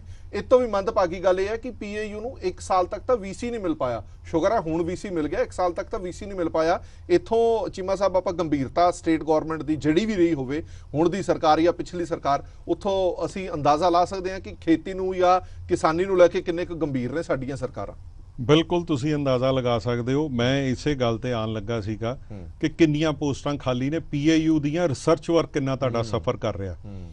ਉਸ ਤੋਂ ਅੱਗੇ ਆ ਜਾਓ, ਜਿਹਨੇ extension service last mile farmer ਕੋਲ ਪਹੁੰਚਣਾ, ਜ਼ਿਲ੍ਹਾਵਾਰ ਤੁਸੀਂ ਲੈ ਲਓ, 60% ਤੋਂ ਵੱਧ ਪੋਸਟਾਂ ਖਾਲੀ ਨੇ। ਇੱਕ ਆਫਿਸਰ ਕੋਲ 6 ਚਾਰਜ ਨੇ, 4 ਚਾਰਜ ਨੇ। ਮੈਂ ਸਿਰਫ ਹੋਰ ਤੇ ਗੱਲ ਹੀ ਨਹੀਂ ਕਰਦਾ, ਮੈਂ ਕਹਿੰਦਾ ਉਹ 4 ਜਗ੍ਹਾ ਦੇ ਉੱਤੇ 5 ਦਿਨਾਂ ਦੇ ਵਿੱਚ ਹਾਜ਼ਰੀ ਕਿਸ ਤਰ੍ਹਾਂ ਲਾਂਦਾ। ਮੈਨੂੰ ਤੇ ਇਹ ਗੱਲ ਸਮਝਣ ਦੀ ਲੋੜ ਆਣ ਪਈ ਏ ਕਿ ਇਹ ਬੰਦਾ ਜਸਟਿਸ ਕੀ ਕਰ ਰਿਹਾ ਆਪਣੀ ਨੌਕਰੀ ਦੇ ਨਾਲ। PAU ਦੀ ਗੱਲ ਆਈ, ਮੈਂ ਬਤੌਰ ਬੜੀ ਦੂਰ ਤੱਕ ਮੁੱਖ ਮੰਤਰੀ ਸਾਹਿਬ ਤੱਕ ਇੱਕ ਸਪੈਸ਼ਲ ਕੰਪੋਨੈਂਟ ਲਈ ਪ੍ਰਾਈਮ ਮਿਨਿਸਟਰ ਸਾਹਿਬ ਕੋਲ ਗਏ ਕਿ ਇੱਕ ਸਾਡੀ ਚਾਨਣ ਮਨਾਰਾ ਯੂਨੀਵਰਸਿਟੀ ਹੈ। 26, 27, 28, 29 ਤਰੀਕ ਨੂੰ vice chancellor Punjab agriculture university Chandigarh ਦੇ ਗੇੜੇ ਲਾਉਂਦੇ ਨਜ਼ਰ ਆਉਂਦੇ ਸੀ ਕਿ ਸਾਡੇ ਮੁਲਾਜ਼ਮਾਂ ਦੀ ਤਨਖਾਹ ਰਿਲੀਜ਼ ਕਰ ਦਿਓ।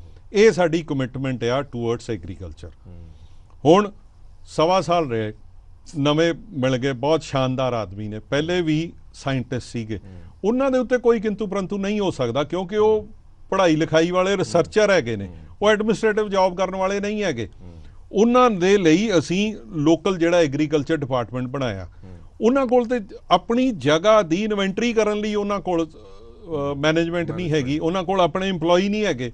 ਹੁਣ ਸੀਡ ਆ, ਪੰਜਾਬ ਐਗਰੀਕਲਚਰ ਯੂਨੀਵਰਸਿਟੀ ਨੇ ਸੀਡ ਡਿਵੈਲਪ ਕਰ ਦਿੱਤਾ, ਸਰਟੀਫਾਈਡ ਸੀਡ ਆ ਗਿਆ। ਇਹ ਡਿਲੀਵਰ ਕਿੱਥੇ ਹੋਣਾ? ਵਾਇਆ ਸਾਡੇ ਐਗਰੀਕਲਚਰ ਦਫ਼ਤਰਾਂ ਦੇ ਥਰੂ ਹੋਣਾ। ਹੁਣ ਉੱਥੇ ਇੰਨੀ ਸਟਾਫ ਦੀ ਘਾਟ ਹੈ, ਉਹਨਾਂ ਕੋਲ ਰਜਿਸਟਰ ਲਿਖਣ ਵਾਲਾ ਬੰਦਾ ਹੈ ਨਹੀਂ। ਇਹ ਹੁਣ ਕਿੱਥੇ ਜਾ ਕੇ ਨਿਕਲਦਾ ਹੈ? ਉਹ ਹੁਣ ਜਿਹੜੇ ਐਗਰੀ ਇਨਪੁਟ ਪ੍ਰੋਵਾਈਡਰ ਨੇ ਸਾਡੇ, ਜਿਹੜੇ ਆ ਦਵਾਈਆਂ ਵੇਚਣ ਵਾਲੇ ਨੇ, ਉਹ ਹੈਗੇ ਨੇ, ਉਹ ਇਸ ਗਾਰਬ ਦੇ ਵਿੱਚ, ਇਹਦੇ ਓਲੇ ਦੇ ਵਿੱਚ ਉਹ ਲਾਹਾ ਪੂਰਾ ਖੱਟਦੇ ਨੇ ਔਰ ਉਹ ਆਪਣੀ ਮਰਜ਼ੀ ਨਾਲ ਦਵਾਈ ਦਿੰਦੇ ਨੇ ਔਰ ਕਹਿੰਦੇ ਨੇ ਕਿਸਾਨ ਨੂੰ। ਫਿਰ ਜੇ ਕੁਝ ਗਲਤ ਨਿਕਲ ਆਇਆ, ਜੇ ਬੀਜ ਨਿਕਲ ਗਿਆ ਜਾਂ ਸਪਰੇ ਗਲਤ ਨਿਕਲ, ਜ਼ਿੰਮੇਵਾਰੀ ਸਰਕਾਰ ਦੀ, ਜ਼ਿੰਮੇਵਾਰੀ PAU ਦੀ। ਫਿਰ ਸਾਰੇ ਪਬਲਿਕ ਨੁਮਾਇੰਦੇ ਉੱਠ ਖਲੋਣਗੇ ਜੀ, ਵੇਖੋ ਜੀ ਇਹ VC ਨਹੀਂ ਠੀਕ ਹੈਗਾ ਜੀ, ਇਹ ਸਾਇੰਟਿਸਟ ਨਹੀਂ ਠੀਕ ਹੈਗਾ ਜੀ, ਕਿਸਾਨ ਕੀ ਕਰੇ ਜੀ, ਕਿਸਾਨ ਜ਼ਹਿਰ ਪੀਏ ਕੀ ਕਰੇ। ਇੱਕ ਸਾਡੇ ਵਿੱਚ ਇੱਕ ਧਾਰਨਾ ਬਣ ਪਈ ਹੈ, ਇੱਕ ਚਾਲ ਚੱਲ ਪਈ ਹੈ ਕਿ ਅਸੀਂ ਲੋਕ ਫਰੰਟ ਲਾਈਨ ਸੂਬੇ ਸੀ, ਧਾੜਵੀਆਂ ਦਾ ਮੁਕਾਬਲਾ ਕਰਦੇ ਆਏ, ਜਿੱਧਰ ਨੂੰ ਤੁਰ ਪੈਣ ਲੋਕ ਉਧਰ ਨੂੰ ਤੁਰੇ ਜਾਂਦੇ ਨੇ। ਜਦੋਂ ਇਹ ਮੁਸ਼ਕਲਾਂ ਸ਼ੁਰੂ ਹੋਈਆਂ ਸੁਇਸਾਈਡ ਦੀਆਂ, ਖੁਦਕੁਸ਼ੀਆਂ ਦੀਆਂ, ਮੈਂ ਤੁਹਾਨੂੰ ਸਰਕਾਰ ਦੇ ਬਤੌਰ ਤੇ ਇੱਕ ਗੱਲ ਕਰਨੀ ਚਾਹੁੰਦਾ। ਇਸ ਤੋਂ 72 ਹਾਲਾਤ ਮਹਾਰਾਸ਼ਟਰ 'ਚ ਸੀਗੇ। ਵਿਦਰਭਾ ਪੈਕੇਜ ਇੱਕ ਅਨਾਉਂਸ ਕੀਤਾ ਗਿਆ। ਉਸ ਤੋਂ ਬਾਅਦ ਕੇਰਲਾ ਦਾ ਵਾਇਨਾਡ ਜ਼ਿਲ੍ਹਾ ਹੈ, ਉੱਥੇ ਵੀ ਕੋਕੋਨਟ ਦੀ ਫਾਰਮਿੰਗ ਕਰਦੇ ਸੀ। ਇੱਥੇ ਕਪਾਹ ਤੇ ਗੰਨੇ ਵਾਲੇ ਮਹਾਰਾਸ਼ਟਰ 'ਚ ਸੀਗੇ। ਮੈਂ ਆਪ ਆਪਣੇ ਅੱਖੀਂ ਪ੍ਰਧਾਨ ਮੰਤਰੀ ਸਾਹਿਬ ਕੋਲ ਪਹੁੰਚ ਕੀਤੀ। ਮੈਂ ਕਿਹਾ ਸਰ ਪੰਜਾਬ ਦੇ ਹਾਲਾਤ ਬੜੇ ਬੁਰੇ ਨੇ, ਜੇ ਤੁਹਾਡੇ ਕੋਲ ਅਸੀਂ ਨਹੀਂ ਪਹੁੰਚਾ ਪਾ ਰਹੇ ਇਹਦਾ ਇਹ ਨਹੀਂ ਮਤਲਬ ਵੀ ਤੁਹਾਡਾ ਸਾਰਾ ਤੰਤਰ ਵੀ ਕੁਝ ਨਹੀਂ ਕਰ ਰਿਹਾ। ਜਦੋਂ ਮੁੱਖ ਮੰਤਰੀ ਵੱਲੋਂ ਮਹਾਰਾਸ਼ਟਰ ਵੱਲੋਂ ਇੱਕ ਪੈਕੇਜ ਲਈ ਮੰਗ ਕੀਤੀ ਗਈ, ਸਾਰੀਆਂ ਪਾਰਟੀਆਂ ਨੇ ਰੈਜ਼ੋਲੂਸ਼ਨ ਪਾਏ ਬੜੇ ਮੈਥੋਡਿਕਲੀ, ਇੱਕ ਜ਼ਿਲ੍ਹੇ 'ਚੋਂ ਹਰ ਸਮਾਜਿਕ ਸੰਸਥਾਨ ਨੇ ਉਸ ਲਈ ਪੈਸਾ ਮੰਗਿਆ। ਉਹਦੇ ਵਿੱਚ ਗੰਨੇ ਲਈ ਮੰਗਿਆ, ਕਪਾਹ ਲਈ ਮੰਗਿਆ, ਪਿਆਜ਼ ਬਹੁਤ ਹੁੰਦਾ ਉਹਦੇ ਲਈ ਮੰਗਿਆ, ਲਸਣ ਲਈ, ਅਦਰਕ ਲਈ।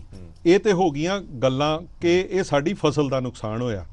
ਉਹਨਾਂ ਨੇ ਅੱਗੋਂ ਕਿਹਾ ਕਿ ਸਾਡੇ ਜਿਹੜੇ ਮਰ ਗਏ ਨੇ ਉਹਨਾਂ ਬੱਚਿਆਂ ਲਈ, ਸਾਨੂੰ ਉਹਨਾਂ ਲਈ ਪੜ੍ਹਾਈ ਲਈ ਚਾਹੀਦਾ, ਜਿਹੜੀਆਂ ਵਿਧਵਾ ਹੋ ਗਈਆਂ ਉਹਨਾਂ ਲਈ ਚਾਹੀਦਾ। ਇਹ ਪੈਕੇਜ ਕੋਈ 2200-2300 ਕਰੋੜ ਤੋਂ ਸ਼ੁਰੂ ਹੋਇਆ ਸੀ। ਐਸਾ ਸਿੱਕੇ ਬੰਦ ਅਗਲਿਆਂ ਨੇ ਪ੍ਰਪੋਜ਼ਲ ਭੇਜੀ ਕਿ 13-14 ਹਜ਼ਾਰ ਕਰੋੜ ਕ੍ਰਾਸ ਕਰ ਗਿਆ, ਉਹਦੇ ਤੇ ਪੈਸੇ ਮੰਗਦੇ ਰਹੇ। ਹੁਣ ਸਾਡੀ ਪੰਜਾਬ ਦੀ ਤਰਾਸਦੀ, ਤੇ ਉਹ ਮਿਲਿਆ ਪੈਕੇਜ। ਅਸੀਂ ਗਏ ਕਿ ਜੀ ਬਹੁਤ ਪੰਜਾਬ 'ਚ ਇਹ ਹੋ ਰਿਹਾ। ਅਸੀਂ ਜਿੰਨੇ ਜੋਗੇ ਸੀ ਉਸ ਵੇਲੇ, ਮੈਂ ਗਵਰਨਿੰਗ ਬਾਡੀ ਤੇ ਵੀ ਸੀਗਾ, ਪਲੈਨਿੰਗ ਕਮਿਸ਼ਨ ਦਾ ਇੱਕ ਵਰਕਿੰਗ ਗਰੁੱਪ ਬਣਿਆ ਐਗਰੀਕਲਚਰ ਦੇ ਉੱਤੇ, ਉਹਦਾ ਮੈਂ ਮੈਂਬਰ ਸੀਗਾ ਬਤੌਰ ਮੈਂਬਰ। ਮੈਂ ਜਾ ਕੇ ਉੱਥੇ ਹਰ ਬੰਦੇ ਨੂੰ ਕਹਿਣ ਦੀ ਜੋ ਵੀ ਕੰਸਰਨ ਸੀਗਾ, ਵੈਦਰ ਚੇਅਰਮੈਨ ਸੀਗੇ ਪਲੈਨਿੰਗ ਕਮਿਸ਼ਨ ਦੇ, ਵੈਦਰ ਐਗਰੀਕਲਚਰ ਮਿਨਿਸਟਰ ਸੀਗੇ, ਪ੍ਰਧਾਨ ਮੰਤਰੀ ਸਾਹਿਬ ਸੀਗੇ। ਮੈਨੂੰ ਕਹਿੰਦੇ ਪਹਿਲਾਂ ਆਪਣੀ ਪ੍ਰਪੋਜ਼ਲ ਦੇਖ ਲਓ, ਤੁਸੀਂ ਕੀ ਪ੍ਰਪੋਜ਼ਲ ਲੈ ਕੇ ਆਏ ਹੋ। ਹੁਣ ਮਨ 'ਚ ਚਾਹ ਹੁੰਦਾ ਵੀ ਸਾਡੇ ਵੱਲੋਂ ਦੁਖੀ ਹਿਰਦਿਆਂ ਨੂੰ ਕੋਈ ਤੇ ਠੰਡਕ ਪਈ ਏ ਜੇ ਇਹਨਾਂ ਨੇ ਇਹ ਕਿਹਾ। ਹੁਣ ਮੈਂ ਉਹ ਗੱਲ ਤੁਹਾਨੂੰ ਦੱਸ ਕੇ ਆਪਣਾ ਹੀ ਸ਼ਰਮ ਦੇ ਨਾਲ ਸਿਰ ਝੁਕ ਜਾਂਦਾ। ਸਾਡਾ ਪ੍ਰਪੋਜ਼ਲ ਸੀ ਜੋ ਵਿਦਰਭਾ ਪੈਕੇਜ ਜਾਂ ਉਹ ਦਿੱਤਾ ਗਿਆ, ਉਹਦੀ ਤਰਜ਼ ਦੇ ਉੱਤੇ ਸਾਨੂੰ ਪੰਜਾਬ ਨੂੰ ਪੈਕੇਜ ਦਿੱਤਾ ਜਾਵੇ। ਇਸ ਤੋਂ ਵੱਧ ਕੋਈ ਸ਼ਰਮਨਾਕ ਗੱਲ ਨਹੀਂ ਹੋ ਸਕਦੀ। ਉਹਨਾਂ ਤੇ ਮੰਗਿਆ ਕਪਾਹ ਲਈ, ਸਾਡੇ ਪੰਜਾਬ 'ਚ ਕਿੱਥੇ ਕਪਾਹ ਹੁੰਦੀ ਸੀ। ਜਿਹੜੀ ਨਰਮਾ ਪੱਟੀ ਸੀ ਉੱਥੇ ਤੇ ਉਸ ਵੇਲੇ ਖੁਦਕੁਸ਼ੀਆਂ ਉਸ ਤੋਂ ਬਾਅਦ ਸ਼ੁਰੂ ਹੋਈਆਂ। ਜਾਂ ਉਹਦਾ ਪੈਕੇਜ ਤੁਸੀਂ ਕੋਈ ਡਿਟੇਲ ਨਹੀਂ ਦਿਓਗੇ ਕਿੰਨੇ ਪੈਸੇ ਚਾਹੀਦੇ ਨੇ, ਕਿ ਕਾਪੀ ਨਕਲ ਮਾਰਨ ਲਈ ਵੀ ਅਕਲ ਚਾਹੀਦੀ ਹੈ। ਤੁਸੀਂ ਮੰਗਦੇ ਹੋ ਕਿ ਸਰਕਾਰ ਕੀ ਮਦਦ ਕਰੇ, ਰੋਂਦੇ ਤੋਂ ਬਿਨਾਂ ਦੇ ਬੱਚੇ ਨੂੰ ਮਾਂ ਦੁੱਧ ਨਹੀਂ ਦਿੰਦੀ ਤੇ ਤੁਹਾਨੂੰ ਘਰ ਕਿੰਨੇ ਦੇ ਦੇਣਾ ਸੀਗਾ। ਹੁਣ ਆ ਗਈ ਸਾਡੀ ਨੁਮਾਇੰਦਗੀ ਸਾਡੀ ਫਾਰਮਰ ਯੂਨੀਅਨ ਦੀ। ਹੁਣ ਜੇ ਮੈਂ ਨਾਂ ਲਊਂਗਾ ਤੇ ਬਹੁਤ ਵੱਡਾ ਪੁਆੜਾ ਪੈ ਜਾਏਗਾ। ਮੇਰੇ ਇੰਨਾ ਸੰਘਰਸ਼ ਕਰਨ ਤੋਂ ਬਾਅਦ, ਕਿਉਂ ਜਦੋਂ ਜਿਸ ਤਨ ਲਾਗੇ ਸੋ ਤਨ ਜਾਣੇ, ਬਿਲਕੁਲ ਬਹੁਤ ਜ਼ਿਆਦਾ ਰਿਪਰੈਜ਼ੈਂਟੇਸ਼ਨਾਂ ਮਾਨਯੋਗ ਮੈਂਬਰ ਪਾਰਲੀਮੈਂਟ ਕੋਲੋਂ, ਉਹਨਾਂ ਕੋਲੋਂ, ਸਾਰਿਆਂ ਕੋਲੋਂ ਲਿਖਾ ਕੇ ਇੱਕ ਗਰੁੱਪ ਬਣਾਇਆ ਗਿਆ ਕਿ ਕਿਸਾਨੀ ਨੂੰ ਜੋ ਦਰਪੇਸ਼ ਮੁਸ਼ਕਲਾਂ ਨੇ, ਕਿਸਾਨੀ ਦੇ ਵਿੱਚ ਅਗਲੇ ਸਾਲ ਲਈ ਕੀ ਸਾਨੂੰ ਸੁਧਾਰ ਕਰਨਾ ਚਾਹੀਦਾ। ਸਾਡੇ ਕਹਿਣ ਦੇ ਉੱਤੇ 4 ਚੁਣਿੰਦਾ ਬੰਦੇ ਪੰਜਾਬ 'ਚੋਂ ਬੁਲਾਏ ਗਏ ਕਿਸਾਨ ਯੂਨੀਅਨ ਦੇ। ਹਾਂਜੀ, ਮੈਨੂੰ ਵੀ ਬੜੀ ਖੁਸ਼ੀ ਵੀ ਚਲੋ ਅਸੀਂ ਜਿੰਨੇ ਜੋਗੇ ਹੈਗੇ ਆ ਅੱਗੇ ਕੁਝ ਚੱਲਣਗੇ। ਕਿਉਂ ਜ਼ਮੀਨੀ ਪੱਧਰ ਤੋਂ ਚੱਲੇ ਸੀ, ਮਾਰਕੀਟ ਕਮੇਟੀ ਤੋਂ ਲੈ ਕੇ ਐਗਰੋ ਫੂਡ ਗ੍ਰੇਨ ਤੋਂ ਲੈ ਕੇ ICR ਦੀ ਗਵਰਨਿੰਗ ਉਹਦੇ ਬਾਡੀ ਤੱਕ ਜਾ ਕੇ, ਫਿਰ ਇੰਨਾ ਕੁਝ ਕਰਨ ਤੋਂ ਬਾਅਦ ਅੰਤਰਰਾਸ਼ਟਰੀ ਪੱਧਰ ਤੇ ਜਾ ਕੇ ਵੀ ਆਹ ਚੀਜ਼ਾਂ ਦੀ ਸਾਨੂੰ ਲੋੜ ਹੈ, ਕਿਸਾਨ ਯੂਨੀਅਨਾਂ ਦਾ ਸਾਨੂੰ ਸਾਥ ਮਿਲੇਗਾ, ਕਿਉਂ ਨਹੀਂ ਹੋਏਗਾ। ਔਰ ਬਾਈ ਚਾਂਸ ਉਸ ਵੇਲੇ ਇੱਕ ਬੜੇ ਵੱਡੇ ਐਗਜ਼ੈਕਟਿਵ ਅਹੁਦੇ ਤੇ ਸੀਗੇ। ਮੀਟਿੰਗ ਸ਼ੁਰੂ ਹੋ ਗਈ। ਜਦੋਂ ਉਹਨਾਂ ਦੀ ਇੰਟਰੋਡਕਸ਼ਨ ਦੀ ਵਾਰੀ ਆਈ ਤੇ ਬਜ਼ੁਰਗ ਸੀਗੇ, ਮੈਂ ਕਿਹਾ ਸ਼ਾਇਦ ਬਾਹਰ ਚਲੇ ਗਏ ਹੋਣੇ, ਕੋਈ ਹੋ ਸਕਦਾ ਕੋਈ ਨੇਚਰ ਦੀ ਕਾਲ ਆਈ ਉਹ ਚਲੇ ਗਏ। ਮੈਂ ਚੇਅਰਮੈਨ ਸਾਹਿਬ ਨੂੰ ਰਿਕੁਐਸਟ ਕੀਤੀ, ਮੈਂ ਕਿਹਾ ਸਰ ਉਹ ਆਉਂਦੇ ਨੇ ਤਾਂ ਉਹ ਕਹਿੰਦੇ ਵੀ ਤੁਸੀਂ ਸ਼ੁਰੂ ਕਰੋ। ਮੈਂ ਆਪਣਾ ਜੋ ਕੁਝ ਕਹਿ ਸਕਦਾ ਸੀ ਮੈਂ ਕਿਹਾ, ਮੈਨੂੰ ਕਿਹਾ ਵੀ ਚਲੋ ਆ ਕੇ ਸਾਨੂੰ ਕਰਨਗੇ ਵੀ ਅੱਗੇ ਗੱਲ ਵਧਾਓ, ਜੋ ਇਹਨਾਂ ਨੇ ਕਿਹਾ ਠੀਕ ਹੈ, ਮੇਰੀ ਤਈਦ ਕਰ ਦੇਣਗੇ ਜਾਂ ਨਾ। ਮੈਨੂੰ ਨਹੀਂ ਸੁਣਿਆ ਉਹਨਾਂ ਨੇ, ਕੁਝ ਆਪਣਾ ਤਿਆਰ ਕਰਕੇ ਲਿਆਏ ਹੀ ਹੋਣਗੇ। ਦੂਸਰੀ ਵਾਰ ਉਹਨਾਂ ਦੀ ਵਾਰੀ ਆਈ ਤੇ ਉਹ ਫਿਰ ਨਾ ਹੈਗੇ, ਉੱਥੇ ਆਏ ਨਹੀਂ ਉਸ ਮੀਟਿੰਗ 'ਚ। ਆਏ ਮੀਟਿੰਗ 'ਚ ਫਿਰੀ ਤੁਰੀ ਗਏ, ਆਪਣੀ ਟੇਬਲ ਦੇ ਵਾਰੀ ਤੇ ਹੈ ਨਹੀਂ ਸੀਗੇ, ਬਾਹਰ ਕਿਤੇ ਕੋਰੀਡੋਰ 'ਚ ਘੁੰਮ ਫਿਰ ਕੇ ਆ ਗਏ। ਮੈਨੂੰ ਬੜਾ ਮਹਿਸੂਸ ਹੋਇਆ, ਚੇਅਰਮੈਨ ਨੂੰ ਬੜਾ ਮਹਿਸੂਸ ਹੋਇਆ, ਬਾਕੀ ਸਾਰਿਆਂ ਨੂੰ ਮਹਿਸੂਸ ਹੋਇਆ ਕਿ ਪੰਜਾਬ ਦੀ ਨੁਮਾਇੰਦਗੀ ਹੋ ਰਹੀ ਹੈ ਤੇ ਟੌਪ ਦੇ ਬੰਦੇ ਨੇ, ਸਭ ਕੁਝ ਦੇਖਣ ਵਾਲੇ ਨੇ, ਕੁਝ ਬੋਲਣਗੇ। ਬੜਾ ਦਿਲ ਬੁੱਝ ਗਿਆ। ਅਗਲੇ ਦਿਨ ਮੈਨੂੰ ਇੱਥੋਂ ਚੰਡੀਗੜ੍ਹੋਂ ਫੋਨ ਜਾਂਦਾ, 4 ਕਾਲਮਾਂ ਦੀ ਅਖਬਾਰ 'ਚ ਖਬਰ ਲੱਗੀ ਹੋਈ ਏ ਕਿ ਅਸੀਂ ਆਹ ਕੀਤਾ ਪੰਜਾਬ ਲਈ, ਅਸੀਂ ਆਹ ਚੀਜ਼ ਮੰਗੀ, ਅਸੀਂ ਉਹ ਮੰਗੀ। ਇਸ ਤੋਂ ਵੱਧ ਤਰਾਸਦੀ ਕੀ ਹੋ ਸਕਦੀ ਹੈ। 4 ਕਾਲਮਾਂ ਦੀ ਰੀਜਨਲ ਅਖਬਾਰਾਂ ਦੇ ਵਿੱਚ ਜਿਹੜੀ ਬੜੀ ਮਾਨਤਾ ਹੈ ਕਿ ਅਸੀਂ ਆਹ ਗੱਲਾਂ ਕਹਿ ਕੇ ਆਏ ਹਾਂ, ਜਦ ਕਿ ਉਹ ਉੱਥੇ ਮੀਟਿੰਗ 'ਚ ਹਿੱਸਾ ਹੀ ਨਹੀਂ ਬਣੇ। ਉਹਨਾਂ ਨੇ ਆਪਣੀ ਇੰਟਰੋਡਕਸ਼ਨ ਤੱਕ ਨਹੀਂ ਦਿੱਤੀ। ਜਦੋਂ ਵਾਰੀ ਆਈ ਉੱਠ ਕੇ ਬਾਹਰ ਚਲੇ ਗਏ। ਆਹ ਤੇ ਸਾਡਾ ਨੁਮਾਇੰਦਗੀ ਹੈ। ਚਲੋ ਅਗਲੇ ਦਿਨ ਅਸੀਂ CACP ਦੇ ਚੇਅਰਮੈਨ ਸਾਹਿਬ ਨਾਲ ਮੁਲਾਕਾਤ ਦਾ ਟਾਈਮ ਮੰਗ ਲਿਆ, ਪਹੁੰਚ ਗਏ ਉੱਥੇ। ਹੁਣ ਤੇ ਬੜਾ ਚਰਚਾ 'ਚ ਨੇ ਅੱਜ ਕੱਲ੍ਹ ਉਹਨਾਂ ਜਾਂਦਿਆਂ ਹੀ ਮੈਨੂੰ ਕਿਹਾ ਧੰਨ ਭਾਗ ਸਾਡੇ, ਇਦਾਂ ਹੱਥ ਜੋੜ ਕੇ ਕਿ ਤੁਸੀਂ ਕੁਝ ਕਹਿਣ ਆਏ ਹੋ। ਮੈਂ ਆਪਣੇ ਆਪ ਨੂੰ ਥੋੜਾ ਜਿਹਾ ਅਸਹਿਜ ਜਿਹਾ ਮਹਿਸੂਸ ਕੀਤਾ ਵੀ ਕਿਤੇ ਕੋਈ ਕਨਫਿਊਜ਼ਨ ਤਾਂ ਨਹੀਂ ਹੋ ਗਿਆ, ਕੋਈ ਪਤਾ ਨਹੀਂ ਕੀ ਗੱਲ ਕਰ ਆਏ ਆ ਅਸੀਂ, ਵੀ ਜਿਸ ਤਰ੍ਹਾਂ ਪੰਜਾਬੀ 'ਚ ਕਿਸੇ ਨੂੰ ਟੋਣਾ ਲਾ ਕੇ ਗੱਲ ਕਰਨੀ ਹੁੰਦੀ ਹੈ। ਚਲੋ ਬੈਠੇ, ਬੜੀ ਇੱਜ਼ਤ ਅਫਜ਼ਾਈ ਕੀਤੀ ਉਹਨਾਂ ਨੇ। ਉਹਨਾਂ ਕਿਹਾ ਜੀ ਤੁਹਾਡੀਆਂ 3 ਚਿੱਠੀਆਂ ਮੇਰੇ ਕੋਲ ਆਈਆਂ ਨੇ, ਤੁਸੀਂ ਦੱਸੋ ਆਪਣੇ ਵਿਚਾਰ ਕੀ ਕਹਿਣਾ ਚਾਹੁੰਦੇ ਹੋ। ਮੈਂ ਕਿਹਾ ਜੀ ਫਾਰਮਰ ਰਿਪਰੈਜ਼ੈਂਟੇਟਿਵ ਆਏ ਸੀਗੇ ਤੁਹਾਡੇ ਕੋਲ, ਕਹਿੰਦੇ ਸਾਡੇ ਕੋਲ ਕੋਈ ਨਹੀਂ ਆਇਆ। ਜਦੋਂ ਉਹਨਾਂ ਸਿੱਧੀ ਮੱਥੇ 'ਚ ਗੱਲ ਮਾਰੀ, ਮੇਰਾ ਮੱਥਾ ਠਣਕਿਆ ਵੀ ਆਹ ਕੀ ਗੱਲ ਹੋ ਗਈ। ਹੁਣ ਇੱਥੋਂ ਤੁਸੀਂ ਅੰਦਾਜ਼ਾ ਲਾ ਲਓ, ਮੈਂ ਉਹਨਾਂ ਕੋਲ ਇਹ ਰਿਪਰੈਜ਼ੈਂਟੇਸ਼ਨ ਦਿੱਤੀ ਕਿ ਪੰਜਾਬ ਨੂੰ ਮੌਸਮ ਦੇ ਬਦਲਦੇ ਹਾਲਾਤਾਂ 'ਚ ਇੱਕ ਸਪੈਸ਼ਲ ਇੰਸ਼ੋਰੈਂਸ ਪੈਕੇਜ ਦਿਓ। ਕਹਿੰਦੇ ਸ਼੍ਰੀਮਾਨ ਜੀ 3 ਚਿੱਠੀਆਂ ਲਿਖ ਦਿੱਤੀਆਂ, ਤੁਹਾਡੇ ਵੱਲੋਂ ਜਵਾਬ ਕੋਈ ਨਹੀਂ ਆਇਆ, ਤੁਸੀਂ ਇੰਟਰਸਟਿਡ ਹੀ ਨਹੀਂ ਹੈਗੇ, ਤੁਸੀਂ ਐਵੇਂ ਆ ਕੇ ਸਾਡੇ ਗਲ ਪਈ ਜਾਂਦੇ ਹੋ। ਇਹ ਹੈ ਸਾਡੀ ਸਰਕਾਰ ਦੀ ਕਿਸਾਨੀ ਪ੍ਰਤੀ ਗੰਭੀਰਤਾ, ਸਾਡੀ ਸਰਕਾਰ ਦੀ ਵੀ ਤੇ ਸਾਡੇ ਯੂਨੀਅਨਸ ਦੀ ਵੀ। ਯੂਨੀਅਨ ਵਾਲਿਆਂ ਦਾ ਬੜਾ ਸਤਿਕਾਰ ਮਾਣ ਅਸੀਂ ਕਰਦੇ ਹਾਂ, ਅਸੀਂ ਹਰ ਐਜੀਟੇਸ਼ਨ ਦੇ ਵਿੱਚ ਉਹਨਾਂ ਸਾਥ ਦਿੰਦੇ ਹਾਂ, ਪਰ ਬਹੁਤ ਸਾਰੇ ਕਿਸਾਨ ਜਿਹੜੇ ਵੀਰ ਨੇ, ਉਹ ਭੋਲੇ ਭਾਲੇ ਕਿਸਾਨ ਨੇ, ਉਹ ਆਗੂਆਂ ਦੇ ਮਗਰ ਲੱਗ ਕੇ ਲੱਗਣਾ ਵੀ ਚਾਹੀਦਾ ਕਿ ਤੁਹਾਡੀ ਨੁਮਾਇੰਦਗੀ ਕਰਨ ਵਾਲਾ ਕੋਈ ਹੋਵੇ। ਪਰ ਇਹਨਾਂ ਕਿਸਾਨ ਯੂਨੀਅਨ ਨੇ ਤੁਹਾਨੂੰ ਦਿੱਤਾ ਕੀ ਹੈ, ਇਹ ਵੀ ਸਾਨੂੰ ਯਾਦ ਰੱਖਣਾ ਜ਼ਰੂਰ ਪਏਗਾ। ਕਿਸਾਨ ਯੂਨੀਅਨ ਤੋਂ ਸਾਨੂੰ ਮਿਲਿਆ ਕੀ ਹੈ। ਕਿਸਾਨ ਯੂਨੀਅਨ ਨੂੰ ਸਵਾਲ ਵੀ ਕਰਨੇ ਚਾਹੀਦੇ ਨੇ, ਪੁੱਛਣਾ ਵੀ ਚਾਹੀਦਾ ਕਿ ਜੇ ਤੁਸੀਂ ਸਾਡੀ ਨੁਮਾਇੰਦਗੀ ਕਰ ਰਹੇ ਹੋ ਤਾਂ ਸਾਡੀ ਝੋਲੀ ਪੈਂਦਾ ਕੀ ਹੈ, ਇਹ ਵੀ ਇੱਕ ਸਵਾਲ ਜ਼ਰੂਰ ਖੜਾ ਹੁੰਦਾ। ਮੈਂ ਇੱਥੇ ਗੱਲ ਹਰਪ੍ਰੀਤ ਜੀ ਐਡ ਕਰਨੀ ਚਾਹੂੰਗਾ, ਜੋ ਇਹ ਕਿਸਾਨੀ ਦਾ ਅੰਦੋਲਨ ਹੋਇਆ, ਦੁਨੀਆਦਾਰੀ ਜੋ ਮਰਜ਼ੀ ਕਹੀ ਜਾਵੇ, ਅਸੀਂ ਪੰਜਾਬ ਦੇ ਰਹਿਣ ਵਾਲੇ ਤੇ ਬਾਕੀ ਇਲਾਕੇ ਦੇ ਲੋਕ ਰਹਿਣ ਵਾਲੇ, ਜਿੰਨੀ ਮਜ਼ਬੂਤੀ ਕਿਸਾਨ ਯੂਨੀਅਨ ਨੂੰ, ਇੰਡੀਵਿਜੂਅਲ ਕਿਸਾਨ ਨੇ, ਉਹਦੇ ਪਰਿਵਾਰ ਨੇ ਦਿੱਤੀ ਹੈ। ਬਿਲਕੁਲ ਇਹਨੇ ਇੱਕ ਵਾਰ ਦੁਨੀਆ ਦੇ ਵਿੱਚ ਇੱਕ ਕਿਸਾਨੀ ਦਾ ਮੁਹਾਜ ਖੜਾ ਕੀਤਾ। ਬੜੀਆਂ ਲਾ ਇਨਫੋਰਸਮੈਂਟ ਏਜੰਸੀਆਂ, ਬੜੀਆਂ ਸਰਕਾਰਾਂ, ਮੈਂ ਹਰ ਕਿਸੇ ਨੂੰ ਤਾੜ ਕੇ ਕਹਿੰਦਾ ਰਿਹਾ, ਮੈਂ ਕਿਹਾ ਤੁਹਾਨੂੰ ਸਾਡਾ ਕਿਸਾਨੀ ਦਾ ਰੋਹ ਹੀ ਨਹੀਂ ਪਤਾ ਲੱਗਾ। ਮੈਂ ਕਿਹਾ ਇੱਕ ਚੀਜ਼ ਮੈਂ ਤੁਹਾਨੂੰ ਸਮਝਾਣਾ, ਤੁਹਾਡਾ ਸਾਰਾ ਅਮਲਾ ਫੈਲਾ ਫੇਲ ਆ। ਜਿਸ ਮਾਂ ਨੇ ਆਪਣਾ ਇੱਕ ਟਰੈਕਟਰ ਤੇ ਪੁੱਤਰ ਦੇ ਕੇ ਤੋਰਿਆ ਕਿਸਾਨ ਯੂਨੀਅਨ ਦੇ ਵਿੱਚ, ਕੋਈ ਟਰੈਕਟਰ 7 ਲੱਖ ਤੋਂ ਥੱਲੇ ਨਹੀਂ ਹੈ ਤੇ 4 ਲੱਖ ਤੋਂ ਥੱਲੇ ਟਰਾਲੀ ਨਹੀਂ ਹੈ। 11 ਲੱਖ ਰੁਪਈਆ ਉਹਦਾ ਕਰਜ਼ੇ ਤੇ ਸੀ ਜਾਂ ਫ੍ਰੀ ਸੀ, ਨਾਲ ਆਪਣਾ ਜਵਾਨ ਪੁੱਤ ਭੇਜਿਆ। 18,000 ਤੋਂ ਲੈ ਕੇ 25,000 ਤੱਕ ਦਾ ਡੀਜ਼ਲ ਭੇਜਿਆ। ਪੰਜਾਬ 'ਚ ਚਲੋ ਕੋਈ ਕੁਛ ਨਹੀਂ ਕਹਿੰਦਾ, ਬਾਰਡਰ ਸ਼ੰਭੂ ਟੱਪੋਗੇ, ਜੇ ਉਹ ਫੜਿਆ ਗਿਆ ਉੱਥੇ ਉਹਦੀ ਜ਼ਮਾਨਤ ਕਰਾਉਣ ਕਿੰਨੇ ਜਾਣਾ ਸੀ। ਧੰਨ ਉਸ ਮਾਂ ਦਾ ਜਿਗਰਾ, ਧੰਨ ਉਸ ਪਿਓ ਦਾ ਦਿਲ ਜਿਹਨੇ ਇੰਨੀ ਦੂਰ ਭੇਜਿਆ। ਤੁਹਾਨੂੰ ਸਮਝ ਹੀ ਨਹੀਂ ਲੱਗੀ ਕਿ ਸਾਡੇ 'ਚ ਕਿੰਨਾ ਰੋਹ ਇਸ ਚੀਜ਼ ਦੇ ਉੱਤੇ। ਇਹਨਾਂ ਚੀਜ਼ਾਂ ਨੂੰ ਜਦੋਂ ਗੱਲ ਹੁੰਦੀ ਹੈ, ਮੈਂ ਕਿਹਾ ਘਰੋਂ ਚੱਲੇ ਆ ਅਸੀਂ, ਰਾਸ਼ਨ ਪਾਣੀ ਲੈ ਕੇ ਚੱਲੇ ਆ, ਇੰਨੀ ਦੇਰ ਕੋਈ ਐਜੀਟੇਸ਼ਨ ਸਸਟੇਨ ਹੋਈ ਹੈ? ਭਾਰਤ ਸਰਕਾਰ ਨੇ ਸਿਰਫ ਗੱਲਾਂ ਬਾਤਾਂ ਕਰਕੇ ਐਜੀਟੇਸ਼ਨ ਨੂੰ ਕਿਸੇ ਨਾ ਕਿਸੇ ਢੰਗ ਨਾਲ ਖਤਮ ਕਰਨ ਦੀ ਕੋਸ਼ਿਸ਼ ਕੀਤੀ। ਕਿੱਥੇ ਐਮਐਸਪੀ? 30 32 35 ਬੰਦਿਆਂ ਦੀ ਕਮੇਟੀ ਬਣਾਤੀ, 3 ਫਾਰਮਰ ਯੂਨੀਅਨ ਨੇ ਉਹਦੇ ਵਿੱਚ, ਉਹਦੇ ਨੁਮਾਇੰਦੇ ਨੇ, ਉਹ ਕੀ ਬੋਲਣਗੇ ਉੱਥੇ? ਉਸ ਤੋਂ ਬਾਅਦ ਅੱਜ ਤੱਕ, ਅੱਜ 10ਵਾਂ ਮਹੀਨਾ ਹੋ ਚੱਲਿਆ, ਕੀ ਦਿੱਤਾ ਉਹਨਾਂ ਨੇ? ਕਿਸੇ ਫਾਰਮਰ ਯੂਨੀਅਨ ਦੇ ਜਿੰਨੇ ਨੁਮਾਇੰਦੇ ਨੇ, ਲੇਕਿਨ ਮੈਂ ਉਹਨਾਂ ਨੂੰ ਨਮਸਕਾਰ ਕਰਦਾ ਕਿ ਉਹਨਾਂ ਨੇ ਇੱਕ ਕਿਸਾਨੀ ਦਾ ਮੁਹਾਜ ਖੜਾ ਕੀਤਾ। ਹੁਣ ਤਾਈਆਂ ਰਹਿ ਗਈਆਂ, ਹੁਣ ਕੋਈ ਗੱਲ ਨਹੀਂ, ਅੱਗੇ ਲਈ ਸੁਧਰ ਗਏ ਹਾਂ ਅਸੀਂ ਉਹਦੇ ਉੱਤੋਂ।